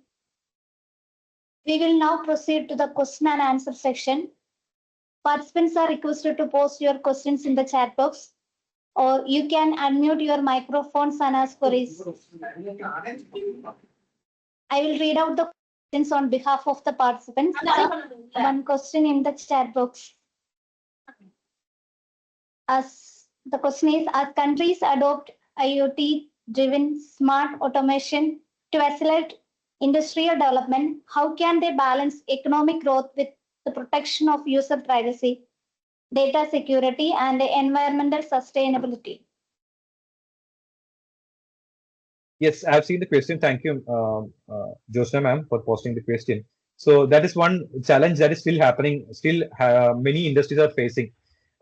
With technology comes great responsibility, I believe. So when data is being collected, when we are all connected to internet, we know we have to be safe also. So IoT products nowadays has to pass through a lot of security audits to make sure that the data that is being collected is not being shared with unauthorized people. So once they pass through all these audits, only this application can be deployed. And users also has to be very selective. Like problem with many of us is like we install all the applications without knowing whether the application is secure. So users needs also to be very selective to only take the applications that have follow up the standards. Shampoo.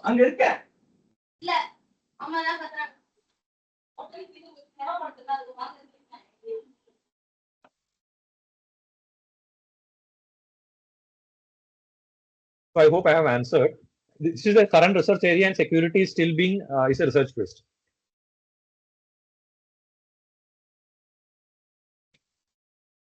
Yeah, I think if you have no questions, maybe we can wind up, because the next speaker would be waiting for Okay, the. sir. Thank you, sir. Thank you, dear participants, once again for your active participation. To formally conclude this session, I now invite Mr. Jibin Jos, Assistant Professor, Department of Computer Science, to deliver the vote of thanks. Thank you, CG ma'am. Respected Dr. Varun G. Menon, on behalf of the conference organizing committee, I sincerely thank our resource person, Dr. Varun G. Menon, for delivering an insightful section on IoT-driven innovation for environmental sustainability. His valuable knowledge and clear presentation helped us understand how IoT technology can support sustainable practices and environmental protection. We truly appreciate your time, effort, and contribution. Thank you. Thank you, sir. Dear participants, kindly remain online. The next session will start shortly, and the feedback form will be shared at the end of today's session. Stay online. Thank you.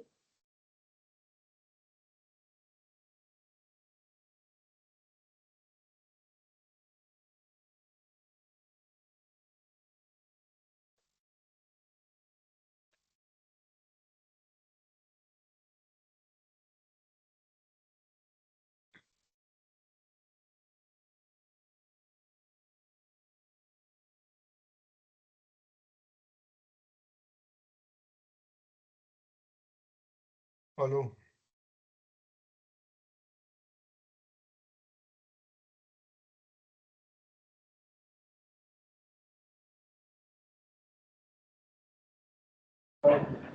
Yes, sir, you're audible, sir. Yes, yes. We can start.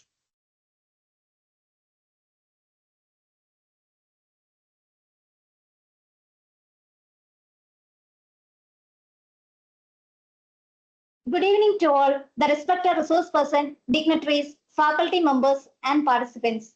Myself, CG Anthony, on behalf of Shantigiri College of Computer Science, I warmly welcome you all. We now move on to session 2, handled by Dr. Ashok G. Madani. The theme of the session is Sustainable Environmental Practices, Pathways to a Greener Future. This section focusing on eco-friendly actions that promote long-term environmental protection and sustainable development. Before we proceed further, I would like to request all the participants to kindly ensure that your microphones are kept on mute.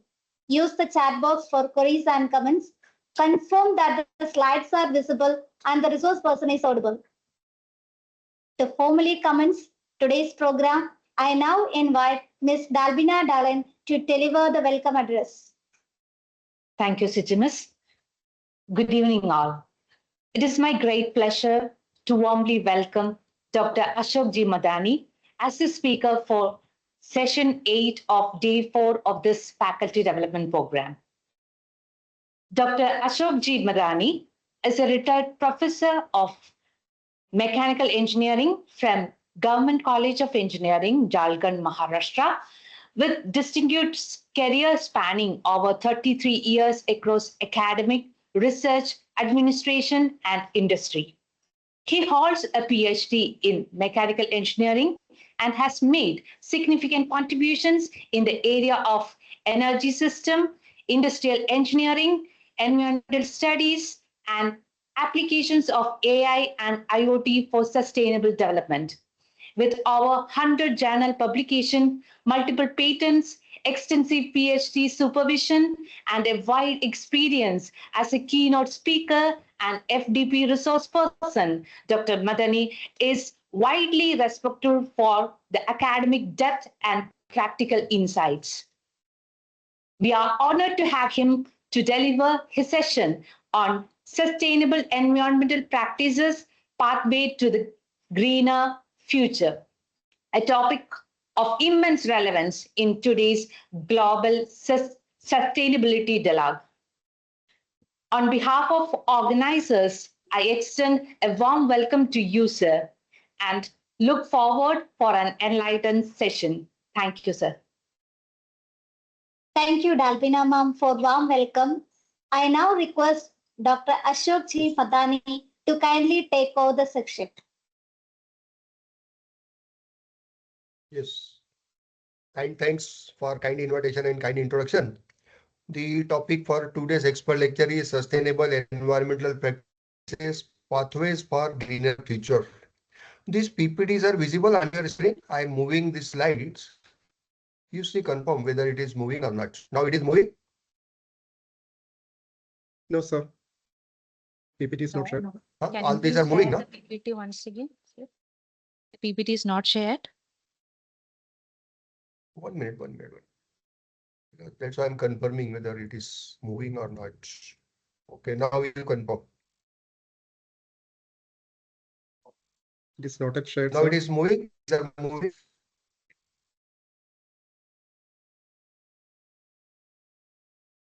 These are moving or not? No, sir, the screen is not visible yet, sir. Can you please share it once again?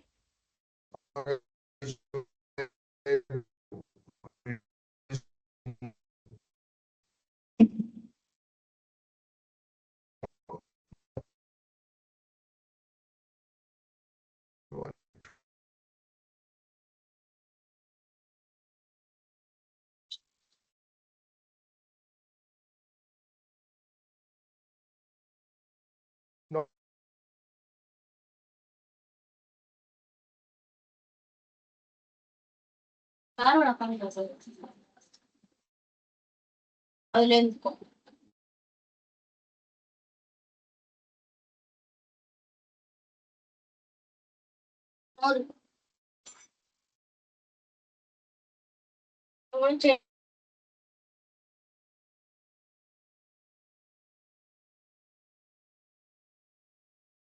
Sir, is there any problem with the PPT? Dr. Madani, sir?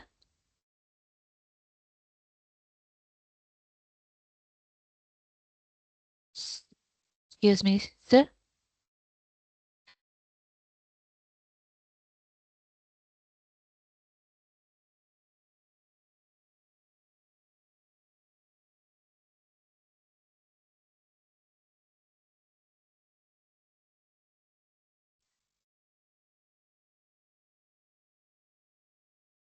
Yes, Sir? now it is okay. Sir, Fine. uh, Now it is okay.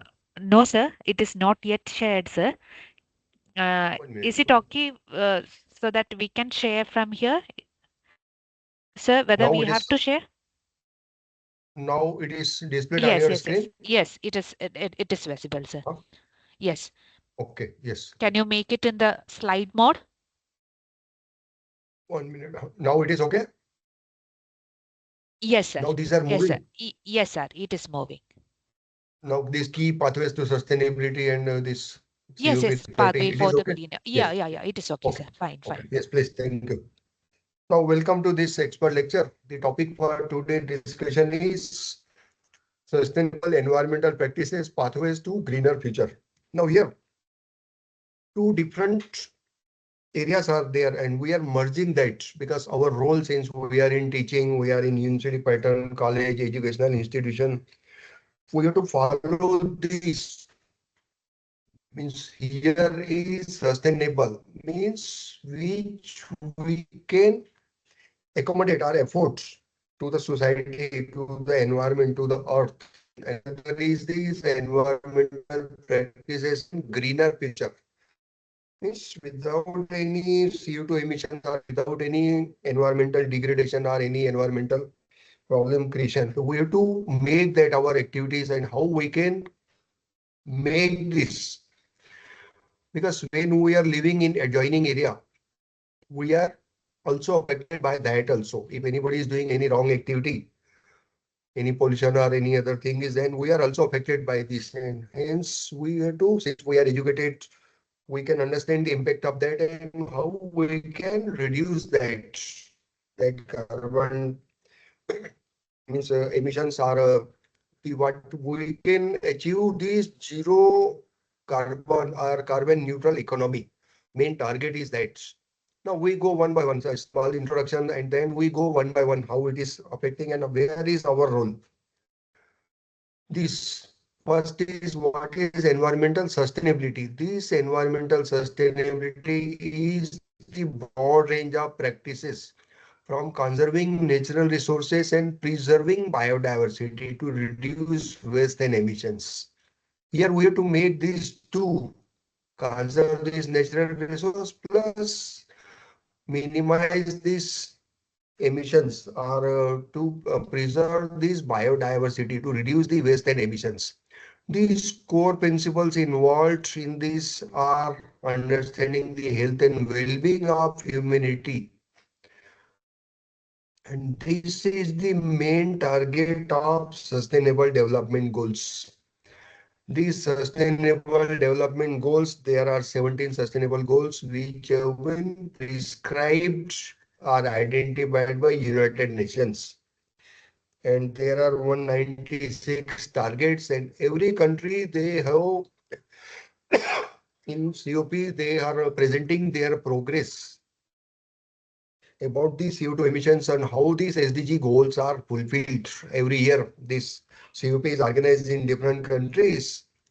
And here, since we are in university, out of these 17 sustainable goals in university pattern through university or higher education, we can achieve 12 or we can affect these 12 sustainable goals. Our role is in that way, teacher's role. We can means protect the environment or we can offer our services in these 12 identified areas out of 17 sustainable goals. Means here our role is so much significant.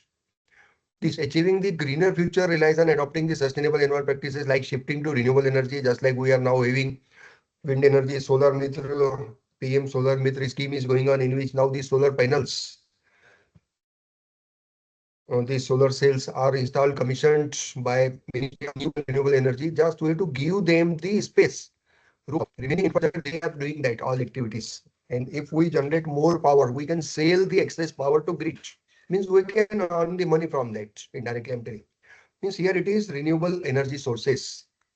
Seven energy renewable energy sources are there and we can utilize. But main two are there, that is solar and wind, and now new emerging area, that is green hydrogen is coming as the green fuel. We go one by one slides in next slides. Then reducing the waste through circular economy principles, that is reduce, 7R are there.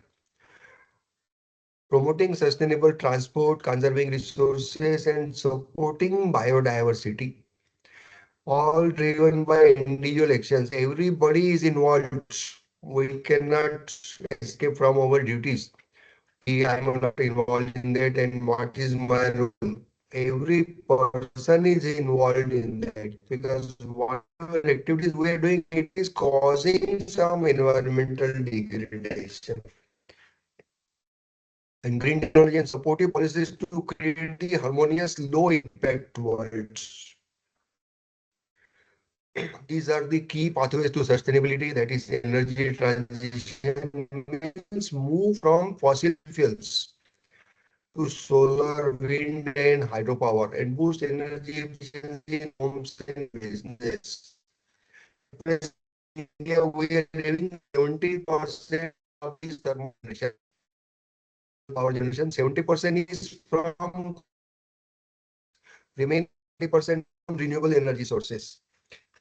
In the last month, this renewable energy source 34% through solar, wind, and other geothermal and other plants. Reduction in circular economy. Implement these reuse, recycle. There are 7 R's. Design products for longevity and reuse, biodegradable, minimize the waste. When we are just, I'm simply giving the example.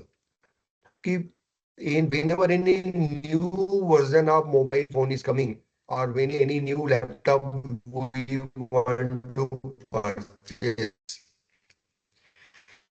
Yeah, what we are doing, whatever old mobile phone we are doing, we are throwing it in open. Either online, see either on a river or in any pond or on lands, means we are directly throwing.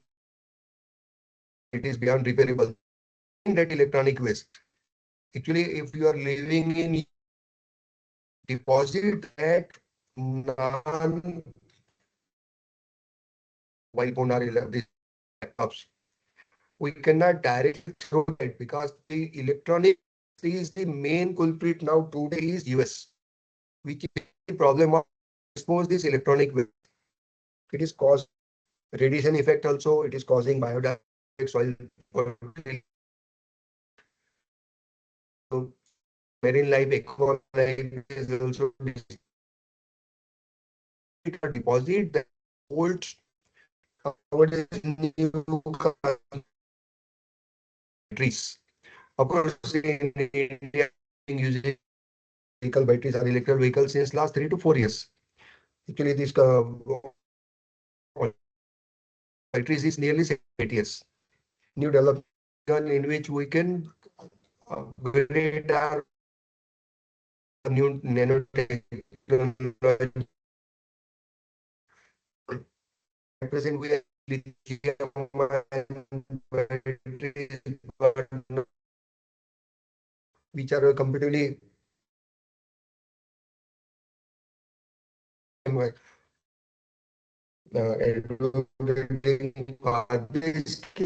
should minimize the meat consumption because it is also one of this factor which is causing so many environmental degradation. And considering this religious factor also, it is causing somewhat other stress or any what we call that in towards God and other. If you're worshipping God, then you might be reducing this. You will be avoiding this. Indirectly means there are two benefits. At least your mind is free, means you are less stress because it is proved that these those non-veg, those who are eating, they are having more stress as compared to veg people. And opt for public transport, bike or walking. Nowadays, companies are also these public transport buses for office going. Individual vehicle is not preferred in US. They are now popularizing these public that company buses are hiring these employees according to that means they are popularizing sharing bus indirect car concept. In single person car, if any one person is going to company, then it is so each company encouraging them. Person having single car, it is advisable, but single person it is not advisable. Means we are using this car, we are use your NOx and PM 5, PM2 other environmental condition in which these greenhouse gases are coming and which is depleting this ozone. Hence, this will to make the even I'm telling you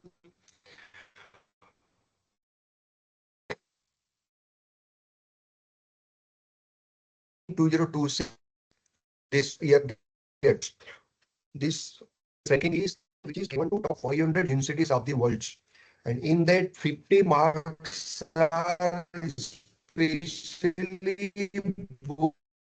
sustainable or sustainability issues. Means sustainability it is coming in using this transaction.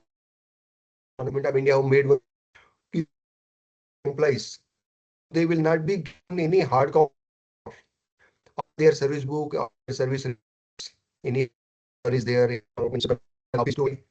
This is initiatives now this means they are taken this initiative so that we can minimize the means and reduce that carbon footprint in it directly. Then resource conservation, efficiency, manage water, land, to say prevent over exploit. Because we are that in seen we are going to area, so we are seeing that the bombs are in yeah this what it means is used where it is not much required means it is freely. We are not knowing the matter. Here we can make that, because if in why this treated what different three treatment processes are there for potable water. When water is taken from rivers and when it is supplied to citizens for drinking purpose, potable water, what we call, this is going to three different treatment processes. And India is the only country which we are using the same treated water for each and every purpose. For drinking, for bathing, for washrooms, for clothing, for car, for gardening and other whatever functions are there. We are using that same treated water. And that is also costing that means to water supply authorities. Of course, we are paying that very negligible amount as compared to other countries. Hence, we should reduce that because water is very, very scarce. Potable water, 3% of the world is potable. 97% is not fit for to this water efficiently, judiciously. Then biodiversity protection, protect natural habitats, restore ecosystems, and promote the sustainable agriculture, just like organic farming, which we were using previously. Nowadays, artificial intelligence and machine learning tools are used in which this AI is helping the farmers see how much it is indicating the health of the crop, how much moisture content is there, what is the water content in that. So according to that, it sprays automatically starts. When this quantity of water droplets are means put for agriculture, automatically sensors get nowadays means organic farming in terms of natural resources. Previously, we were using cow dung for this fertilizers. So this can be also means encouraged in that way. Then green develop and implement eco-friendly technologies and sustainable engineering solutions. We can make this green innovation, just like I was telling you, the government of India made this towards green initiatives. In NCD means implement is towards means utilizing this minimum way, either what means either paperwork or we can use these green initiatives in our campus also, because nowadays we are having one of these means codes on our classrooms in our campus buildings. Ki light off means whenever you are not using these lights and fan, keep them off. Means these are also causing environmental impact. Hence, even green buildings are made. It is not green building mean it is not the color of green building. It is means green initiatives means using that natural means light, sunlight and natural wind air as far as possible without using any air conditioners or and even some of the green buildings, novel buildings are there in which this during daytime they are not using any light, tube lights and AC air conditioners. Only fans are used, and during daytime means from 9 to 5, and only electricity is used for computers or communication purposes, not for illumination and fans. Air conditioner, only fans are used in that. Means these are coming under green initiatives, green building concepts. Now this COP30, it was held in Brazil in November. This COP, that is the Conference of Parties. Its name is Conference of Parties to the United Nations Framework Convention on Climate Change, UNFCCC. This took place from November 10 to 21st November last year in Brazil, Belém. Means every year this COP is organized and all country heads they are attending. It is compulsory because it is organized by United Nations and submit our progress by what time will be becoming carbon neutral or how we are reducing this. In C, we have placed carbon neutral means zero carbon emission by 2070. US has placed by 2030. China has placed by 2050. every country, they are putting their schedule, their targets, ki by what time they're becoming carbon neutral economy. Brazil launched the Tropical Forest Forever facility, that is US $125 billion fund designed to reward countries for preserving tropical forest. This was initiated, this in the initiatives were there in COP30.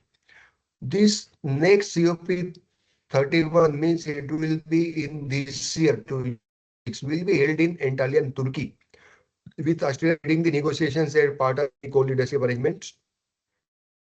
COP32 means it will be scheduled hosting in Addis Ababa, Ethiopia in 2027. Means every year this schedule is fixed 2 years before. Now next will be in Turkey, and in next year it will, this year it will be in Turkey, next year it will be in Ethiopia. So here we are finding one. She is using this laptop. These are the initiatives. Then roles are different sectors are there, means individuals where we make conscious choices in diet, transport and consumption, embrace waste reduction. I'm telling you, when we are celebrating any marriage function, it is the news report of news channels. Nearly 20% of the food is wasted. Imagine 20% of the food in marriages are in public where this lunch is there. And it is costing rupees 85,000 crores in India. Means we are losing the 5,000 crore rupees food waste. Hence we can reduce here. Take that judicious use of diet, judicious use of food. There is no restriction on quantity of the food or quality of the food. The restriction is whatever is the hunger, whatever is we can eat, take that only. Do not waste. Is the main purpose in this. Then business, adopt green practices, source sustainability, design eco-friendly products, and foster the culture of sustainability. These are different sectors and governments. This government is enforcing environmental regulation, use for clean tech and support policy for sustainable development. This indirect, so we are every year Swachh Bharat Abhiyan is organized. The cities are a clean city, India's clean.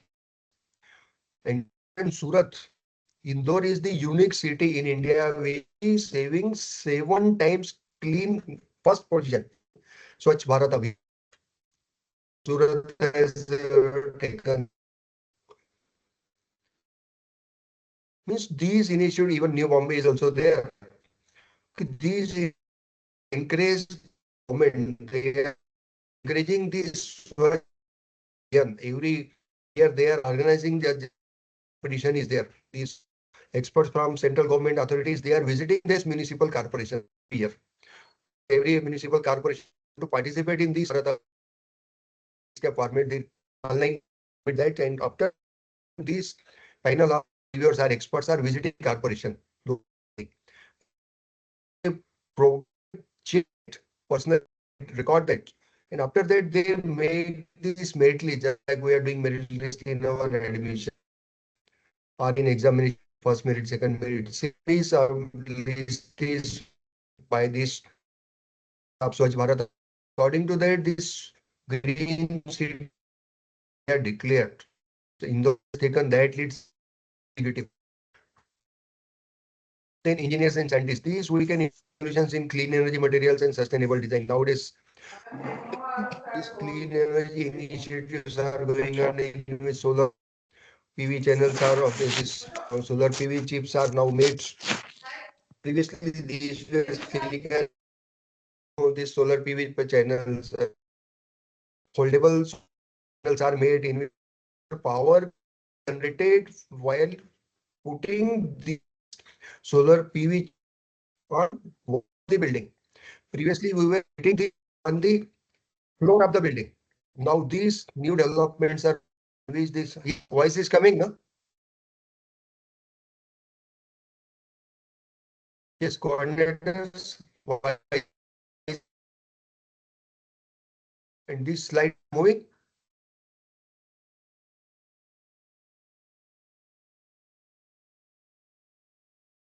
Why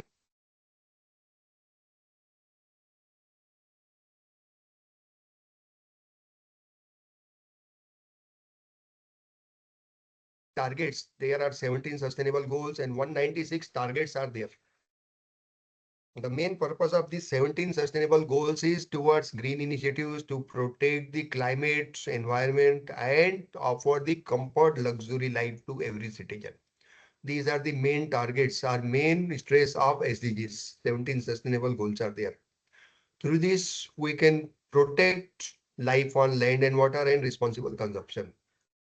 So here it is circular economy in which we can reduce this zero waste, then cleaner future, lesser carbon footprint, repair, reuse, and recycle 7 R's are there. So here it is this symbol we are this.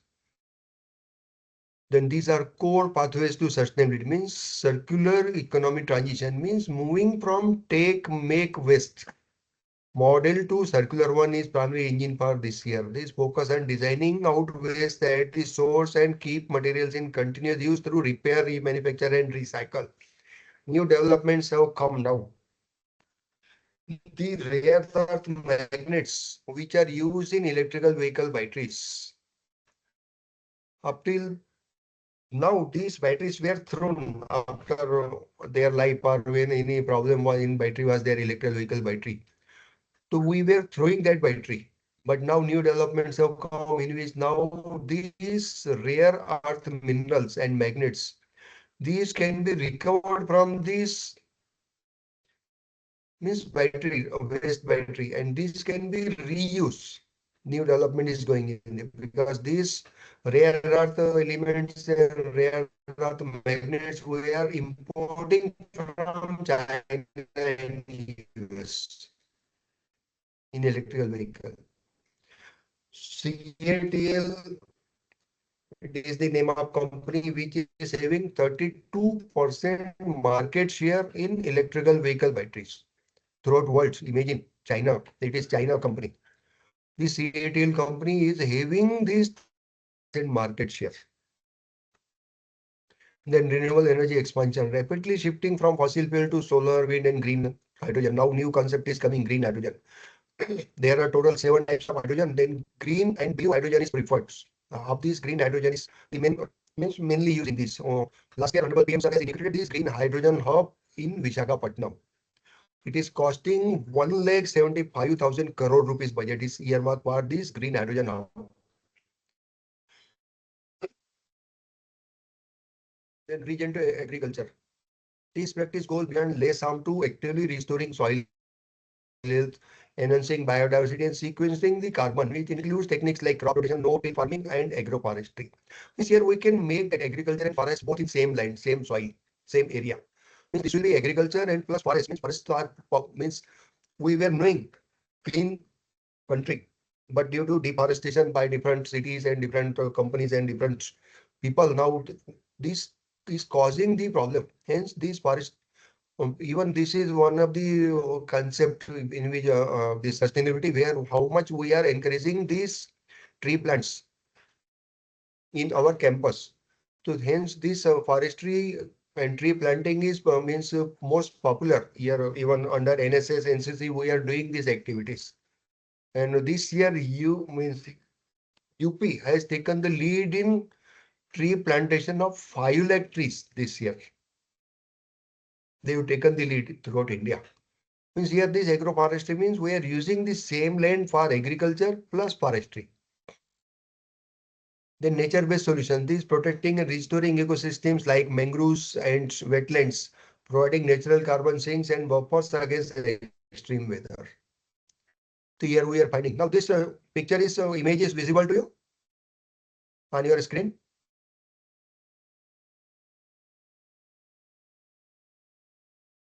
Yes, participants or coordinator. This is visible.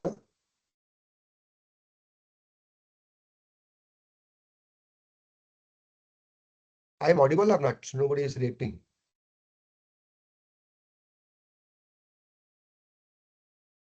Yes, sir, you are audible. This is visible, no? And these slides are moving now. Now this slide is practical actions part 2026. It is okay, or this picture is there only? These slides are moving? Sir. No, sir, slides are not moving. 1 minute, I'm again sharing, because if I keep this in small mode, then this mode, then it is okay. Let us hope with this. Let us continue with this. Now it is okay on your screens.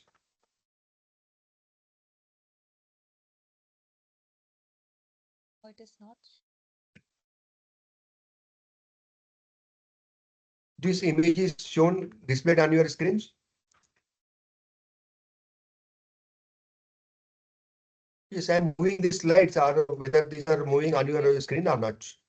Yes, it's on. It's slide number 16. Yes, coordinators. Now it is in slide number 16. Now these are moving or not? It's not moving. It is in slide number 16 only. These are moving. Sorry, sir. It's Not moving, not shown on your screen. Sir, can you please make it in the slideshow mode? 1 minute, because if I am making that full screen, then probably it is called. If I'm keeping this in this way, probably it will be okay. Let us confirm. Now it is okay or not? Display means it's restricting camera. Let us see if it can be the problem, because its bandwidth is affected because of this video. So I'm closing that video. Now Camera, it is and I visible, go sir. to these PPTs. Slide Okay. number 17. So this Yeah. 17 number, it is okay now. Yeah. Now 16 it is. Now it is 16. Okay. Yes. Yes. So in this mode, I will continue, because if I am giving it full screen, it is causing some problem of display. Okay. It's okay, sir. You can continue Okay, with this mode. Yes. Now here we are finding how this economy, society, and environment are interconnected here. Because here in economy and wealth is there. In society, we are having government and policy, health and well-being, community culture, and education learning. In environment, it is habitats, energy, land, water, materials, and air. Now, these are practical actions for this year, means industrial and corporate level, means take green governance. Just like which I was telling you, this green governance, one of concept of this is central government implies having personal files and correspondence through emails only and WhatsApp. No, any hard copy will be given. This is implementing ESG initiatives, means environmental, social, and governance, reporting to ensure transparency and accountability. Then sustainable supply chains means auditing scope 1 and 2 emissions and transitioning to low carbon supply. Eco-efficiency, adopting cleaner production methods and optimize resource use to cut cost and waste simultaneously. Then make at individual and community level, we can make this 7 hours. Moving beyond this 3 hours to include rethink, refuse, reduce, reuse, repair, regift, and recycle. These are 7 hours. Sustainable living, choosing energy efficient appliances, plant-based diets, and eco-friendly transportation like cycling or public transport. Now, energy efficient appliances, star rating is given on these commodity electronic items, and consumption means homemade, some consumer products are there, some mixer is there, some fridge is there, TV are also there. In this, star rating is given by a Bureau of Energy Efficiency. 5-star means it is the highest energy efficient. Single star means it is the lowest energy efficient. Hence, we can purchase that according to that star rating. This star rating is awarded by Bureau of Energy Efficiency, which is coming under Ministry of Energy, Ministry of Powers. Then eco-hubs, establish community spaces where sustainable technology, rainwater harvesting, and solar power are demonstrated. Nowadays, it is made compulsory by all municipal corporations in India. If you want to make any building or any flat scheme in your on your plots. You first thing you have to make it is one condition is there. You have to put, you have to commission this, you have to install this rainwater harvesting. It is compulsory condition. And solar also. New now in Amaravati Municipal Government for new building, you have to give one undertaking also. You will be using these solar panels on your rooftop. It is made, of course, in this some subsidies given by Government of India, but it is made compulsory. Two initiatives are there: rainwater harvesting and solar power panels. Solar panels you have to put on your top of the building. Here we are finding how these green cities or these smart cities will be there. These are global frameworks in which United Nations 2030 agenda is 17 sustainable goals or as the definitive blueprint. So these sustainability, environmental sustainability include goal 7, that is for clean energy. Goal 12 is for responsible consumption. Goal 13 is for climate action. Even governments are now increasingly using tools like carbon pricing and green finance to incentivize these shifts. I will explain now what is carbon pricing and how we can purchase that carbon credits. Here we are finding this. These are four pillars of sustainability, that is environmental sustainability, economic sustainability, social sustainability, and governance. These are 17 sustainable goals. Primarily, there are three main areas. Hence, you are finding these in right side column, three columns are there. These are goal 1 to 17. This name is given. First one is end poverty, end hunger, well-being, quality education, gender equality, water and sanitation for all these 17 goals. And these definition are the areas, broad area under this goals is there, 17 goals. So these are 17 sustainable goals, which is prescribed by United Nations.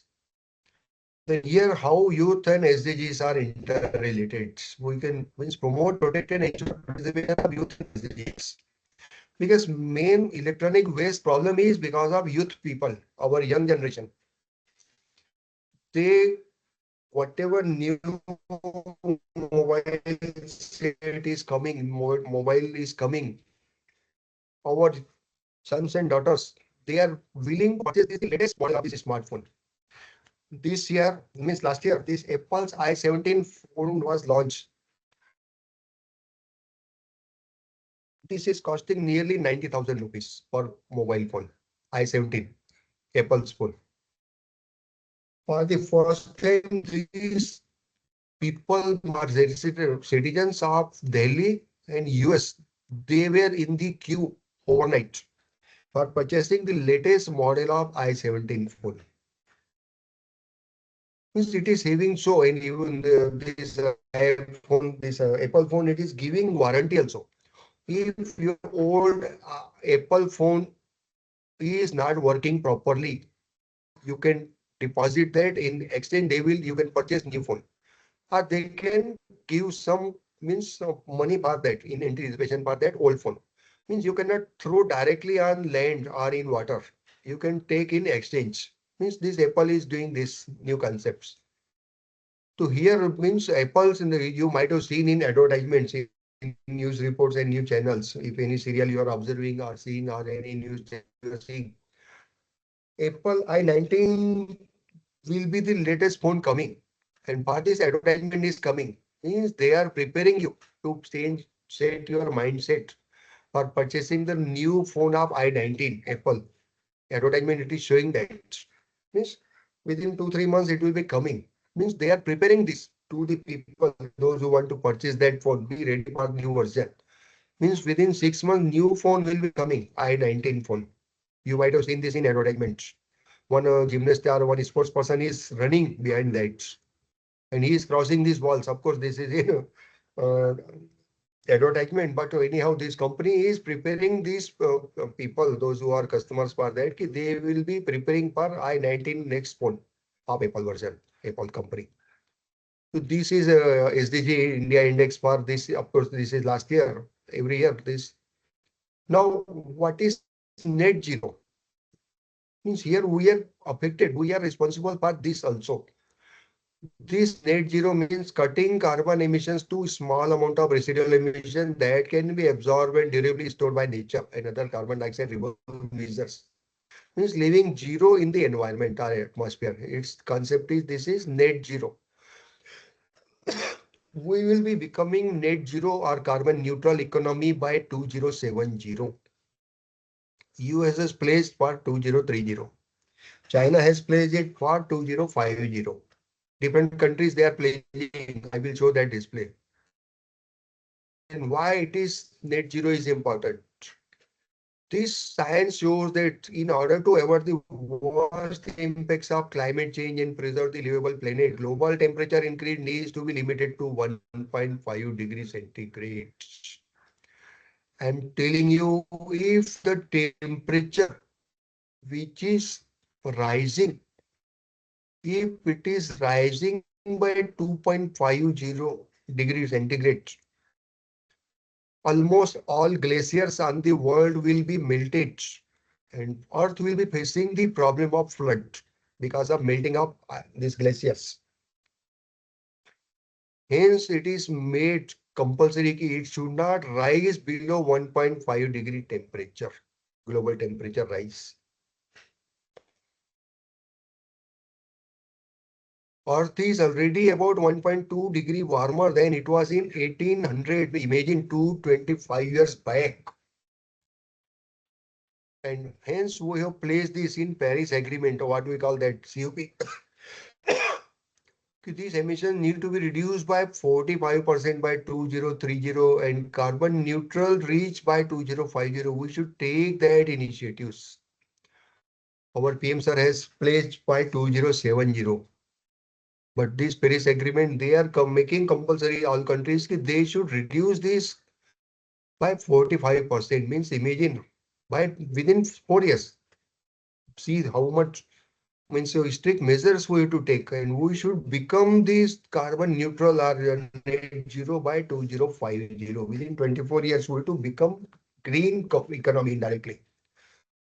Net zero or a carbon neutral country in that, which is very, very difficult. I'm telling you, because these are two sides of the coin. If you require comfort, luxury, then you are going to cause environmental degradation. You are releasing CO2 emissions more as compared to other countries.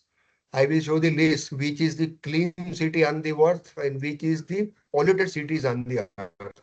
In next slides, I will show that. Then how can net zero be achieved? Transition to net zero world is one of the greatest challenge humankind has faced. It calls for less than complete transformation. The energy sector is the source of 3/4 of greenhouse emissions today because 70% of power is through coal power, coal-based thermal power.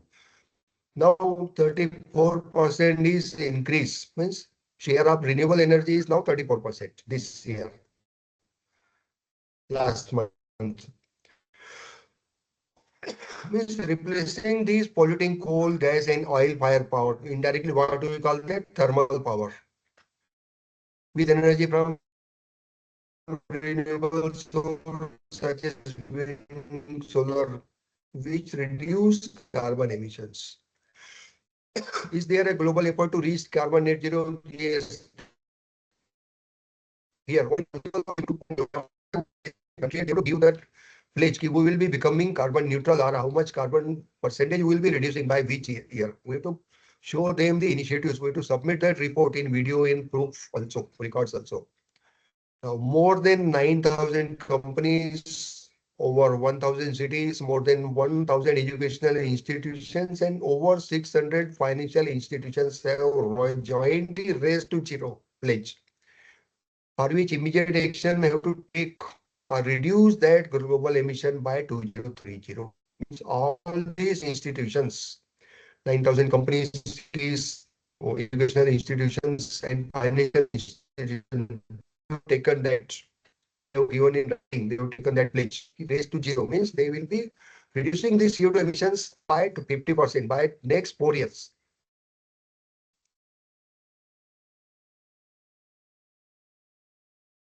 Now, these to keep global warming to no more than 1.5 degree means it is called public emission need to be reduced by 55% by next 9 years. Yes. And we should reach 0 by 2050. These new developments means our PMs are placed by 2070. But this even is putting pressure. All countries should become carbon neutral by 2050. Means to take more green initiatives indirectly it is called. What is carbon credit? It is the tradable permit that represents one ton of CO2 emissions equivalent that is be removed, prevented from being emitted into environment. These credits are generated by projects such as reforestation and renewable energy. Should I share one video with you?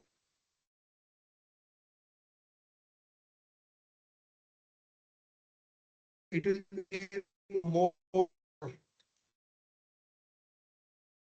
information or more knowledge about this initiative and what is different initiatives taken at world level. So this we are sharing that. But I'm sharing that video.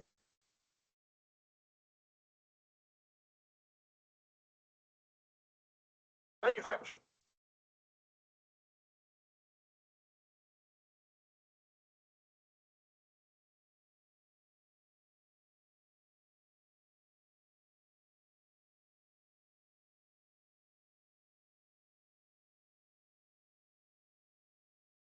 Screen.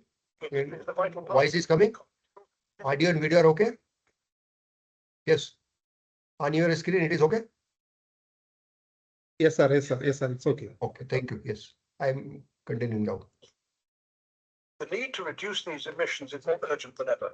Climate change is a real and present threat. We must act now to protect our planet for future generations. Sustainable technology solutions recognizes this urgency. We are committed to helping manufacturers reduce their carbon footprint. Our innovative solutions harness the power of artificial intelligence. AI offers a revolutionary approach to emission management and paves the way for a greener future.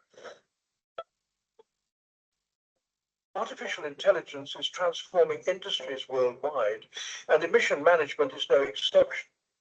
AI's ability to analyze vast amounts of data, identify patterns, and generate insights is unparalleled. This makes it a powerful tool for understanding and mitigating carbon emissions in manufacturing. Imagine a system that can monitor every stage of the production process in real time. AI can do just that. It can track energy consumption, identify inefficiencies, and recommend optimizations. This level of precision was previously unimaginable.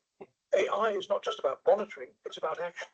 AI-powered systems can adjust equipment settings, optimize production schedules, and even predict potential failures before they occur. This proactive approach minimizes waste, reduces downtime, and significantly lowers a company's carbon footprint.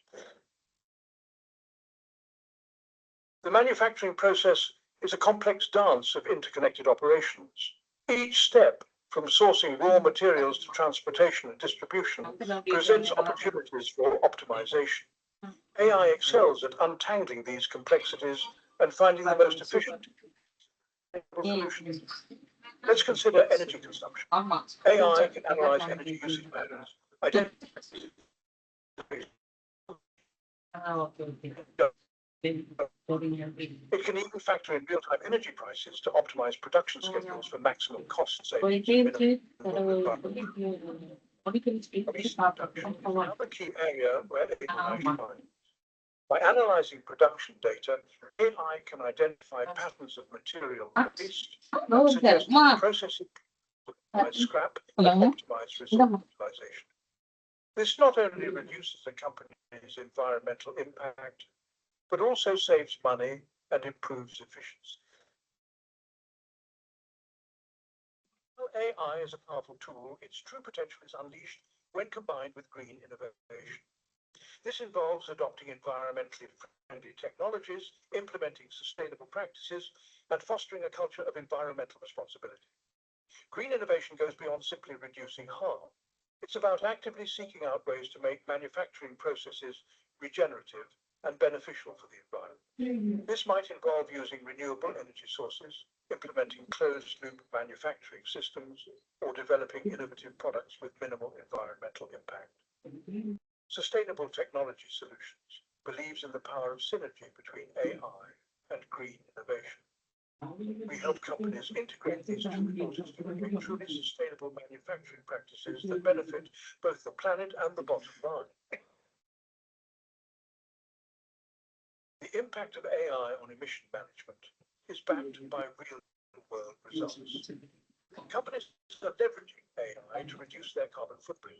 A leading automotive manufacturer optimized its paint shop with AI.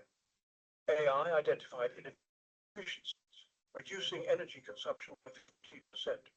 A global logistics company used AI to optimize delivery routes.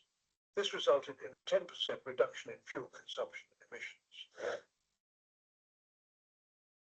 The journey towards a sustainable future requires collective effort. Policymakers, industry leaders, and technology providers must collaborate to create an environment where green manufacturing thrives. Governments can incentivize companies to adopt AI-driven emission management solutions. Industry leaders need to embrace AI and green innovation. Integrating these solutions reduces environmental impact and offers a competitive edge. Together, we can create a profitable and planet-friendly manufacturing industry. The time to act is now. Let's shape a sustainable tomorrow.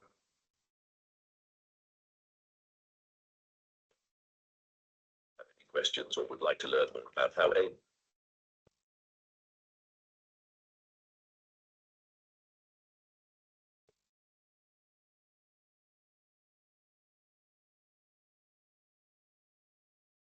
if we stopped emitting more carbon dioxide than we could absorb, could we actually reverse climate change? Or is it too late? Net zero. This word you've probably Yes, it is displayed on your screen. Sustainability. Yes, sir. Yes, sir. Okay. Let's start with a simple idea. Imagine you're filling a bathtub, but the drain is slightly open. As long as water is flowing in faster than it's draining, the tub will eventually overflow. Now, think of that bathtub as our planet, and the water as greenhouse gases. Right now, we're pouring in emissions faster than the Earth can absorb them. Net zero is about balancing the flow, making sure we're not adding more than we're taking out. But why is this balance so critical? Because the consequences of not achieving it are devastating. Rising sea levels, disappearing species, intense heat waves. These aren't just headlines. They're the reality for millions of people today. Here's the good news. Net zero isn't just a distant dream. It's a tangible goal. And countries, businesses, and communities are already taking steps toward it. Let's talk about how. Take Iceland, for example. This tiny Nordic country has tapped into its geothermal energy to power almost everything. Homes, factories, even greenhouses. It's a shining example of how renewable energy can replace fossil fuels. Then there's Costa Rica, which has managed to produce nearly all its electricity from renewable sources for years. These stories prove that transitioning to clean energy isn't just possible, it's practical. But net zero isn't just about switching to renewables. It's also about what we do with the emissions we can't eliminate. That's where carbon capture comes in. Picture this. A factory that not only reduces its emissions, but captures the carbon it does emit and stores it underground, where it can't heat the planet. Innovations like these are the backbone of the net zero mission. And what about individuals? Can our actions make a difference? Absolutely. Cutting down on food waste, switching to electric vehicles, and supporting sustainable brands are small, yet powerful steps. Remember, net zero isn't just a policy, it's a mindset. Every choice we make, from the food on our plate to the energy we use, contributes to the bigger picture. But let's be real, getting to net zero won't be easy. It requires massive investments, bold policies, and most importantly, global cooperation. But what's the alternative? Continuing on our current path is no longer an option. So, here's the challenge. Start with one action. Maybe it's reducing your energy consumption, planting a tree, or even just educating yourself and others about net zero. Together, These small steps create ripples, and those ripples become waves of change. Thank you for watching. If you found this video informative, please like, share, and subscribe to our channel. And don't forget to hit the bell on.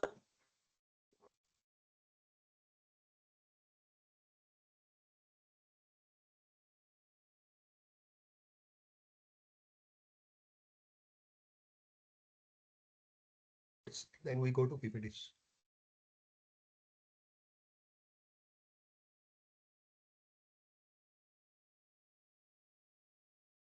This is a very important story. The important story. Now it is okay on your screen. Historical facts of the world as it is. Yes, sir. It's okay. On the solutions to some of our greatest. This video and audio is okay. Yes, sir. It's okay. It's okay. It's playing. The video is playing. Yes. Okay. Yes. 3 minutes video, not. Thousands of people have died. Billions have been in lockdown for months. Lives and livelihoods have been threatened and lost.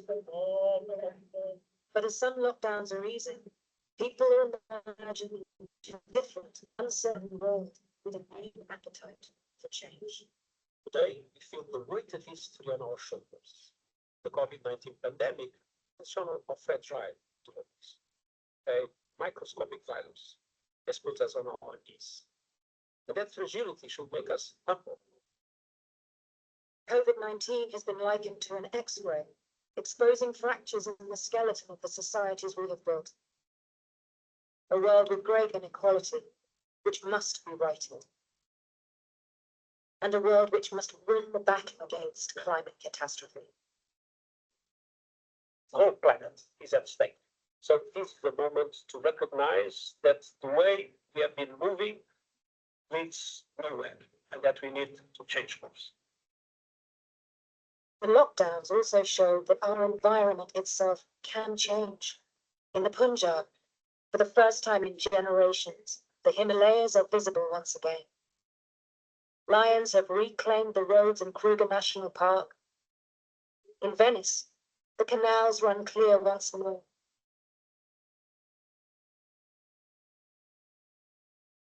Across Italy, dolphins have returned.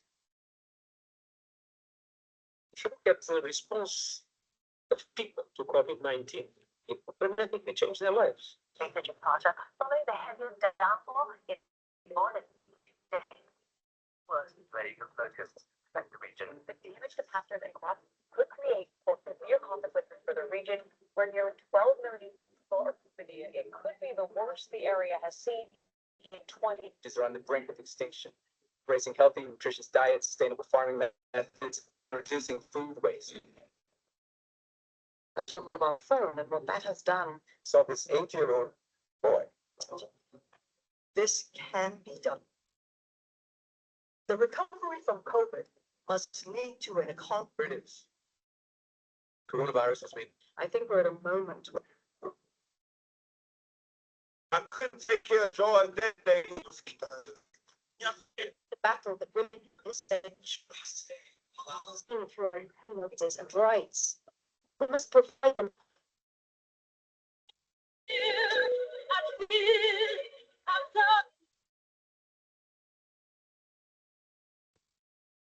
Now we go to our PPTs.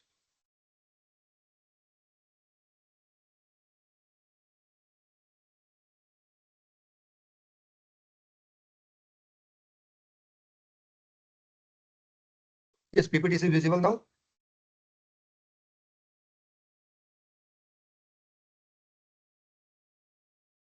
Yes, Yes, it is visible, sir. Yes. Okay, yes, yes. So in this, I'm telling you the new concept, new trade is coming, which we have seen in first video also. Since we are using this artificial intelligence and machine learning algorithms, big data analytics in our day-to-day functioning, this means AI have now come as a boon for increasing the productivity of our ease of functioning, ease of life also. Everywhere it is comfortable. New threat is coming from this AI infrastructure. These new data centers in which these AI infrastructure is used. Now we have to keep these data centers. These, these are consuming the highest energy, highest power. In one report last week, I have read in news channels, these data centers are consuming more water as compared to human being. These data centers are not directly consuming this water, but keeping these, because when these data centers are used for AI and ML, huge power is used. Because of these huge electric means heat is also dissipated. And we to keep that in cold, comfortable condition. Otherwise, it will be increasing more than 2.5 degree. Hence, now new concepts are coming. These data centers for AI and ML have been tested below sea level. Mean within sea. In sea, these data centers have been established. Models have been made and they are giving promising results.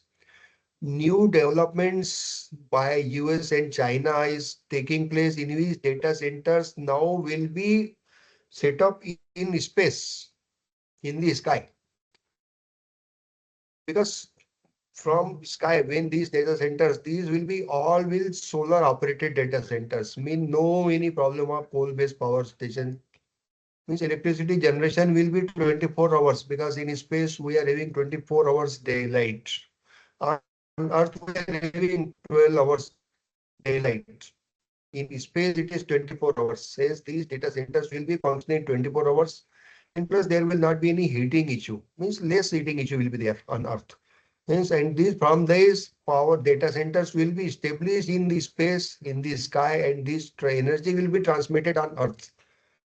These prototypes are going on. Research work is going on in US and China. And they are making these promising results.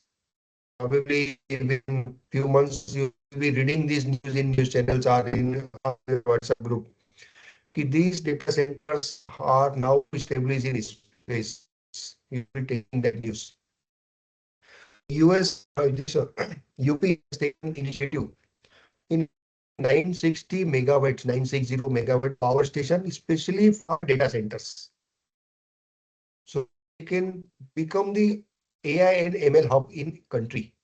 Maharashtra government is also taking initiatives. Almost every state government is now they are taking initiatives for establishing data centers, especially for AI and ML infrastructure. Because these are consuming very vast amount of power. And plus heat dissipation means we have to control that heat dissipation also.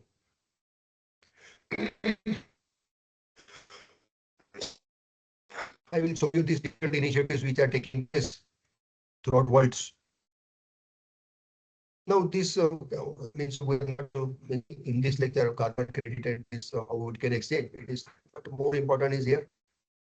I will show this in next slide because I am having 355 slides. Still it is only 50. Means I have to cross 300 more slides. I will highlight how we can means what is more important for this lecture considering this subject topic. Now here generation we can use these green initiatives are renewable power that is through solar. Means now these photovoltaic cells panels, PV panels converts direct sunlight into electricity and concentrated CSP use minerals for generate heat for electricity. Wind is for wind turbines both onshore and offshore convert kinetic energy of wind into electricity. Now these windmills are commissioned on offshore means out of city because these require minimum 5 meters per second velocity wind speed is required for running these generators. And this is easily available on hilly areas and during offshore or on riverbed or in deep sea. UK is the country where 46 wind turbines in the series they have commissioned. 46 in UK they have made that. I will show that in pictures. Then hydroelectric dams are used for force of falling water to generate electricity. Then geothermal, then nuclear also. Then in transportation also, this transportation industry, transportation means these electrical vehicles. Nowadays, probably majority of you are using these electrical vehicles, either electric car or electric vehicle two-wheeler. Because since last 3 years, we are finding this boom of EV in India. Now we are having MOU with Mr. Elon Musk. They will be manufacturing these electrical vehicle batteries in India, in Gujarat. Then green hydrogen, this is used as green fuel for industries and steel making and fuel cells for vehicles also. Electrification of industry and industrial heat pumps. Then other technologies are energy efficiency and carbon capture and storage. Here, that technology that captures CO2 from industrial source. These are zero emission technologies, that is solar power.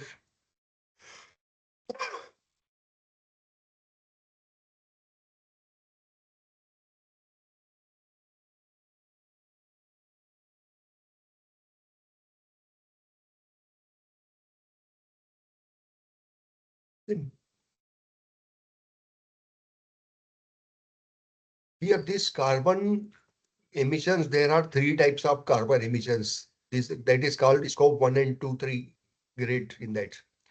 These three carbon emissions typically refer to scope 1 and 2, 3 emissions, which are categorized according to amount of greenhouse emissions from organization activities. Scope 1 is including direct emission from sources, like a company's fleet. Second is includes indirect emission cooling, and third is it includes all other indirect emissions that occur in company's value chain, such as from its supply customers. This is scope 1 direct emissions. These examples are burning fuel in company vehicles, emission from on-site industry process, and fugitive emissions like leaks from a company's equipment. Scope 2 is indirect emission. That is example is emission produced by power plants to generate electricity, captive power plant indirectly, what all that.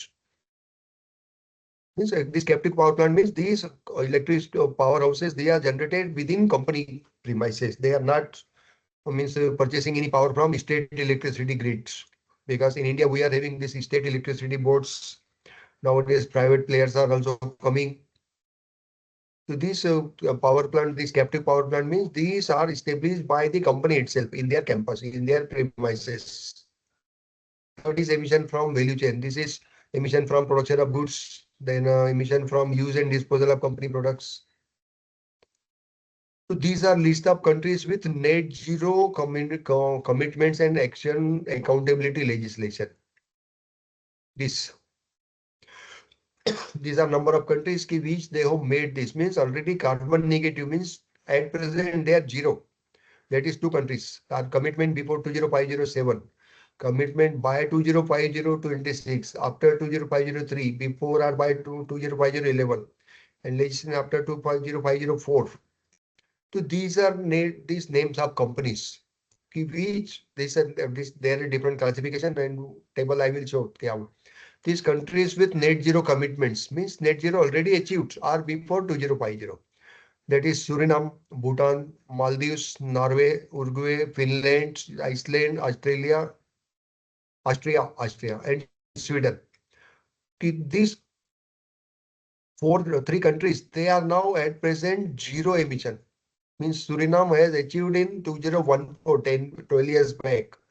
Bhutan also they have achieved. Maldives, they will be doing this by 2030. Remaining all are 2030 and beyond that. China, they have made to UN by 2060. Brazil by 2060. Singapore, as soon as it is possible in second half of the century, means 2050. And these are net zero by 2050, means it is Europe, UK, and France. This is there. In right side, we are seeing that by which year this will be doing. Japan, they also placed by 2050. Means imagine how it is very, very difficult for any economy to become carbon neutral.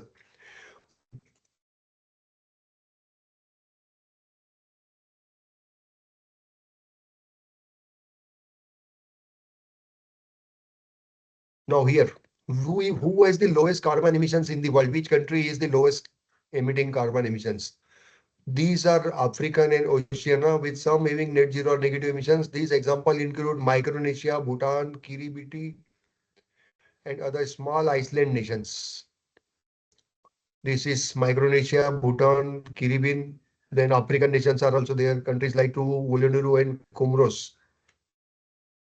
And which country is rich in carbon means highly polluted country, or what we call that culprit in this or villain of this carbon emissions. China is the largest emitter of CO2, carbon dioxide gas in the world, with 1190 metric tons emitted in 2023. US second largest CO2 emitter. Third is India, Russia, and Japan. One thing I am telling you, if you require comfort, conditioning, or luxurious life, then you are likely to become the villain for these CO2 emissions. Because in this, you are using that air conditioners, you are using comfort life, electronics items, vehicles, other commodities, other electronic items you are using, and indirectly these are creating these greenhouse gases emissions. These are depleting this ozone layer in the environment. And these carbon neutral countries we have seen, these are very, very negligible. Bhutan, hardly its geographical area will be less than Tamil Nadu. Means these countries which are not having any impact on any world economy, these are these green initiative companies. I'm not telling you these are, but they have, since there is no any industrial activity, hence they have achieved that carbon neutral.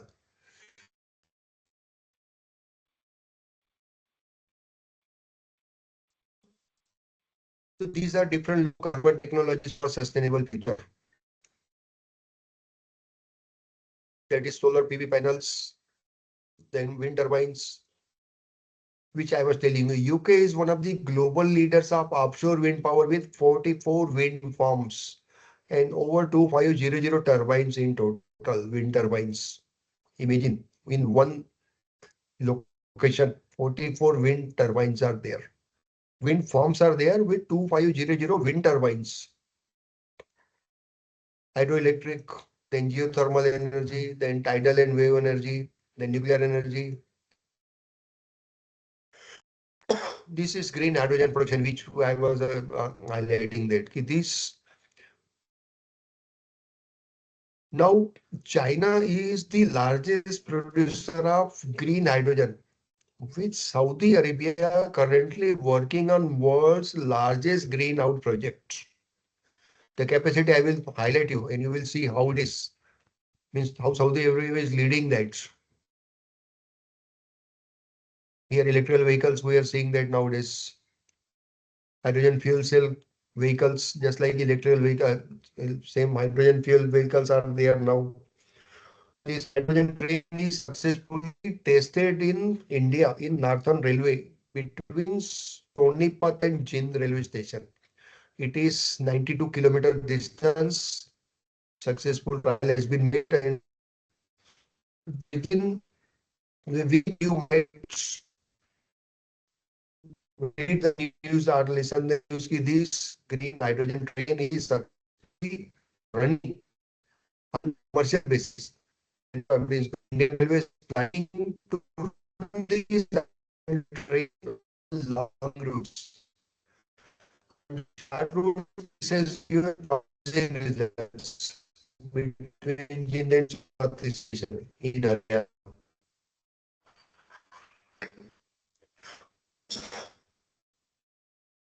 Indian Railways is working on that project. It will be running between different distances, different distances. Then LED, this energy efficient lighting in LED. It is compulsory in all central government offices. These LED lights are green initiative. They have to implement this. They have to put these LED bulbs in their illumination purpose. Then smart grid technology is there, which is saving less means transmission losses. Then carbon capture utilization storage initiative is there. Then bioenergy with carbon capture and storage. Then sustainable aviation fuel. This sustainable aviation fuel is made from waste biomass, algae, cooking oil, and other renewable feedstocks.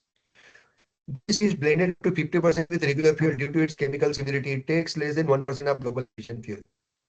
Implementation study is being widespread with Nestle's significant example. They are using this sustainable development, sustainable aviation fuel, aviation turbine fuel ATF, which is having octane value 96.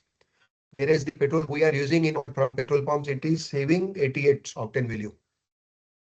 Means we require more octane value because it is used in aeroplanes.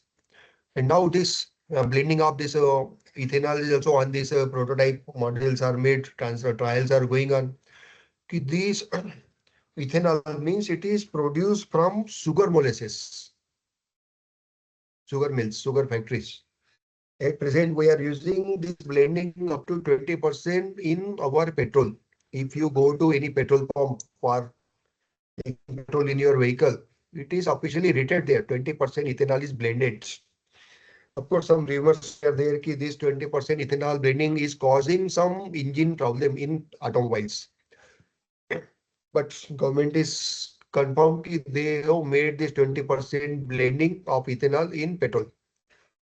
In aviation turbine fuel also they are making this prototypes are going on in which 1% of this will be used for that.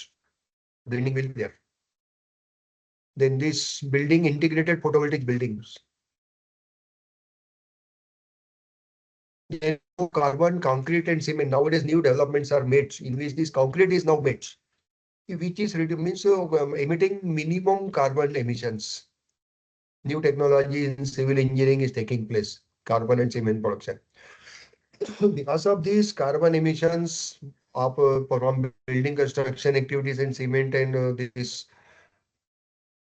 building construction, GRAP 4 was imposed in New Delhi, NCR, because at present the AQI index, air quality index in Delhi is going nearly 500, more than 500, whereas in Chennai it is hardly 100. In my place it is only 75. In Pune it is 200. In Mumbai it is 275 today. AQI index. Because of this, even last month it has crossed more than 900 value AQI, and hence government take initiatives of GRAP 4. Means GRAP 4 restrictions were put on these construction activities. For 2 months, these construction activities were stopped in Delhi, but last week they have relaxed this GRAP 4. Means now these new developments are going in carbon and cement production. New now concrete is made, which is means emitting minimum CO2 emissions. Then advanced recycling technologies are taking place. I will show how this.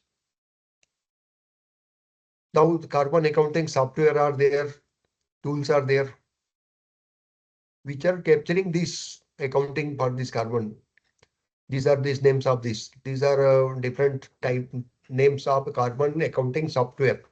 That is Personal Fanny, Microsoft Cloud for Sustainability, IBM NVG, Greenly, Workiva, and Audit Boards. These are popular.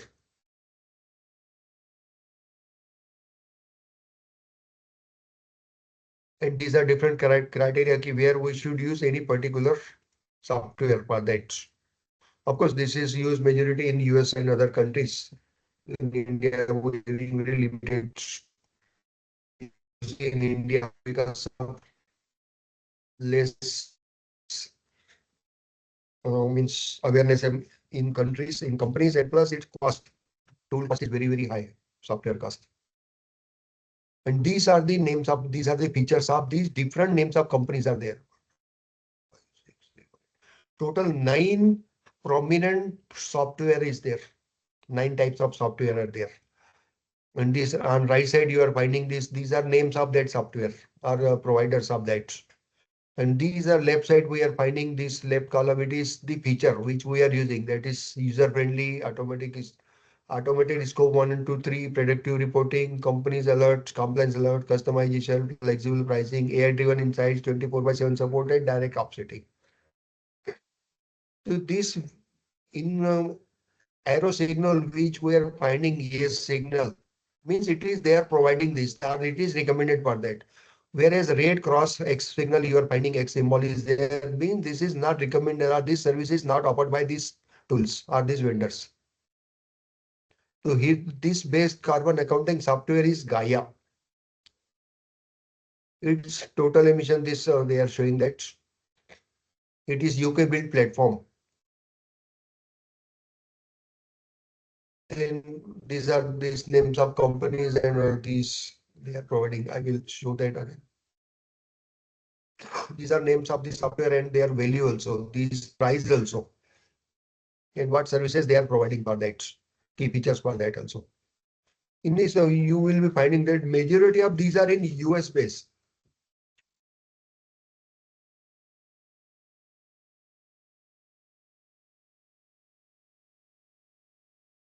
Since time is less, and I'm going to that which is more important for that.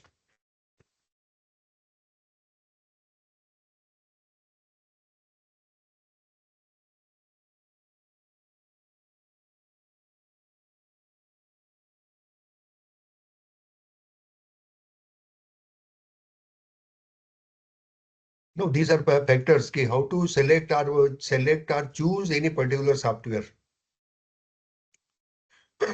So here we are finding this is in left side we are finding headquarter region means in which area of the which location which region of the world these companies and this is name of that company. In European Union we are finding this plan A. These are names of the companies or these providers vendors indirectly. In majority of these are in US and UK and European Union and these are in other we are finding only 7 to 8 companies. Whereas in European Union, these are 12 companies, 12, 13 companies. Same in US also. Names of their companies. Then these are advanced materials and processes for carbon capture technology. We go then. How this. This is Ørsted Everno power plant where post combustion capture unit is being built, which is capturing these CO2 emissions. This is in Texas, US. Net Power La Porte, which is demonstrating plant for LM fabric cycle with oxy-fuel. This air products SMR unit. Then this is Archer Daniels Midlet in US, Iowa, US, this location. It is the one plant in Rotterdam, Netherlands. So here also we have one new means Mumbai based startup has taken and they are offering their this carbon capture technology, CO2 emission capture technology. They have made this innovation center with DST from National Center of Excellence in Carbon Capture and Storage at IIT Bombay. This incubation center, this technology business incubator of IIT Bombay, Society for Science, Innovation and Entrepreneurship, this nurtured Urja Novacy, which was fueled by a vision to realize clean energy solutions. Even this one new concept is their Nidhi program, which is to support and nurture knowledge-driven innovative startup for successful enterprises. It is also at IIT Bombay.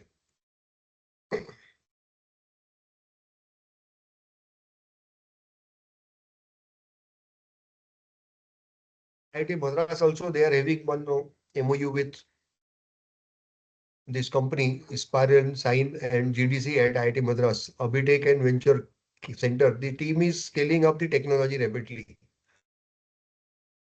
So they are working on this. IIT Chennai also. Then I will show you which is more important. Since time is less, I have to cover that also. These are names of the companies which are offering these pioneers in carbon capture technology. That is Calix Limited. It is Australian technology company. Lilek, it is German company. Then this Carbon America, it is in US. Then Carbon Clean, it is Spain company. In India also, this is having office in India and US. Then Carbon Free, it is then Skymine, that is another company which is having Texas unit in Texas, US. Now this capsule technologies is it is waste to energy, cement, biomass plants and industrial facility company.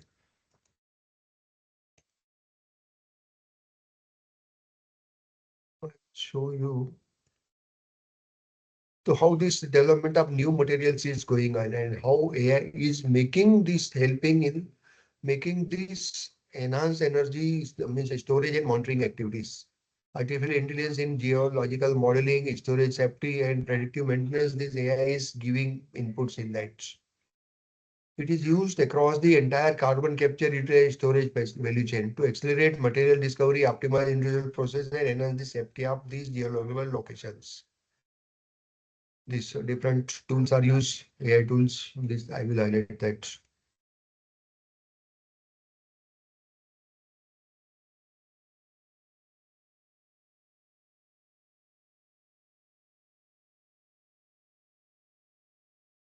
So these are different case studies, which these are used in different companies. This boundary dam facility in Canada. Then Northern Light project, it is in Norway.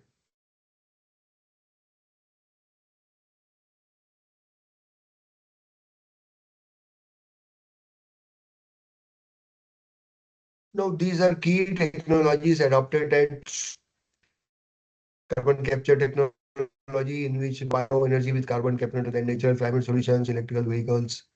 Then COP and net zero targets, this which I have started in starting, I have highlighted that. They have put that target, not global temperature should not rise above 1.5 degree. This is the COP 26, 28. COP 26 was in Glasgow, COP 28 in Dubai, COP 30 we have seen in Brazil. In this COP, every country here, they are giving that pledge key by which time and what is the progress of that initiatives.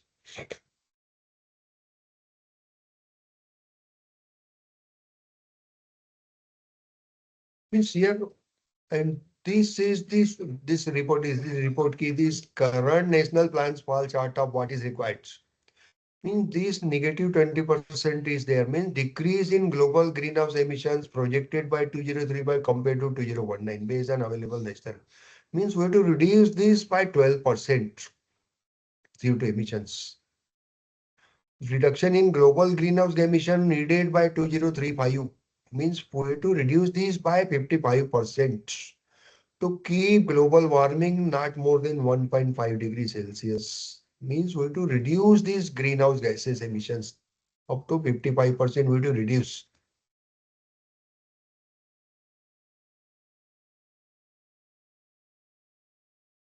Now these are sustainable materials and technologies in zero buildings, net zero buildings are there. Total 8 role models buildings are there throughout world. These green initiatives are taken by these in buildings, in these buildings. These are world model role models throughout world. Top net zero construction examples around world. This name of this company, this building is the Age Amsterdam, Netherlands. These are features of that company. Then Brock Environmental Center, Virginia, US. This is this. Another center is Bullitt Center at Seattle, US. Then this is Powerhouse Bettina in Norway. This is Unisphere, Maryland, US. This is National Renewable Energy Laboratory, Colorado, US. This is J Center for Partnership Innovation, Ontario, Canada. This and eighth, this is BC Academy, Singapore, educational institution. It is.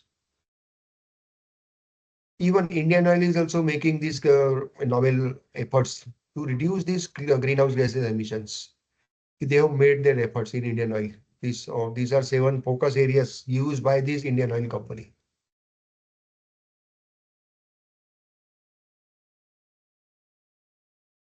So these are different real examples of net zero emissions in which this Bhutan and Suriname is the cleanest countries. Scotland and Panama, they are also aiming to become net zero by this 2040. These are cities and buildings.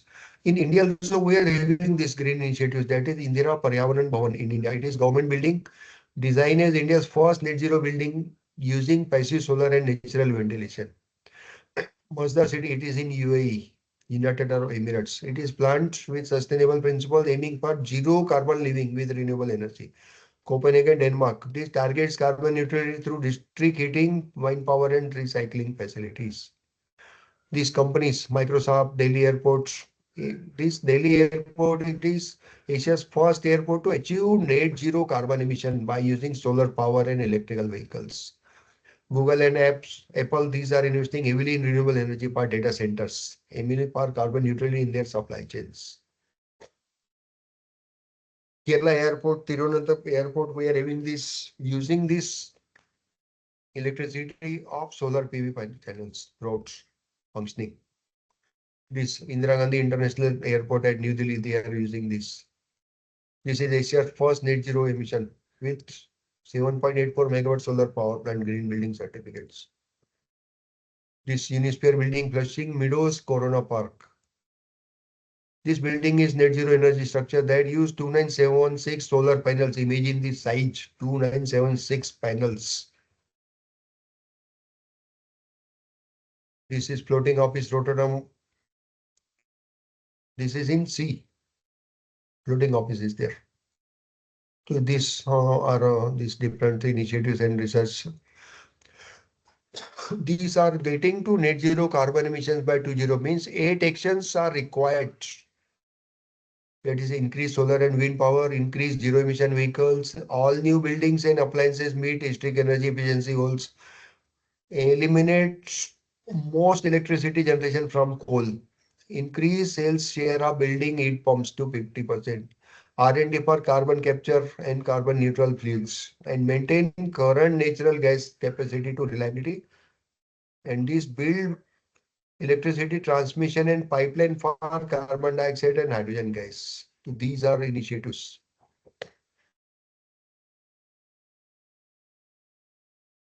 So this is this IPCC means Intergovernmental Panel on Climate Change. They have given this warning. We have to keep this limited up to 1.5 degrees Celsius global warming. Otherwise, it will be changing. And if it goes above 2.5 degrees Celsius global warming, then majority of the glaciers around world will be melted and world or earth will be facing these flood situation throughout world. These are the warnings. Hence, we are even seeing that in our day-to-day working. We have seen in India also that these rains are coming. Of course, the rain season was in 6 June to September. But yesterday in news channel, these were showing in Bhopal, Jaipur, they see this rainfall. Even we are in India, we are finding this rainfall in February, March, April also. It is impact of this global warming. Yes, from my side, it is okay. Any questions, welcome. Since time is more, I have to wind up at 9:11 is going on. Yes, if any questions, welcome.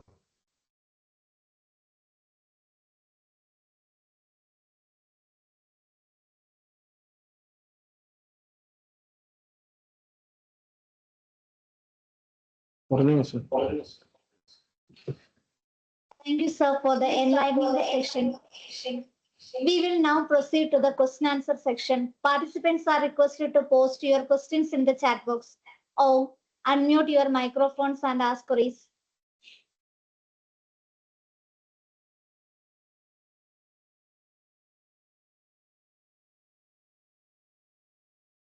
Thank you, sir.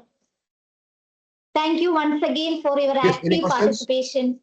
The feedback form is available in the chat box. Kindly ensure to fill the form before you leave, as your feedback are valuable to ensure your presence.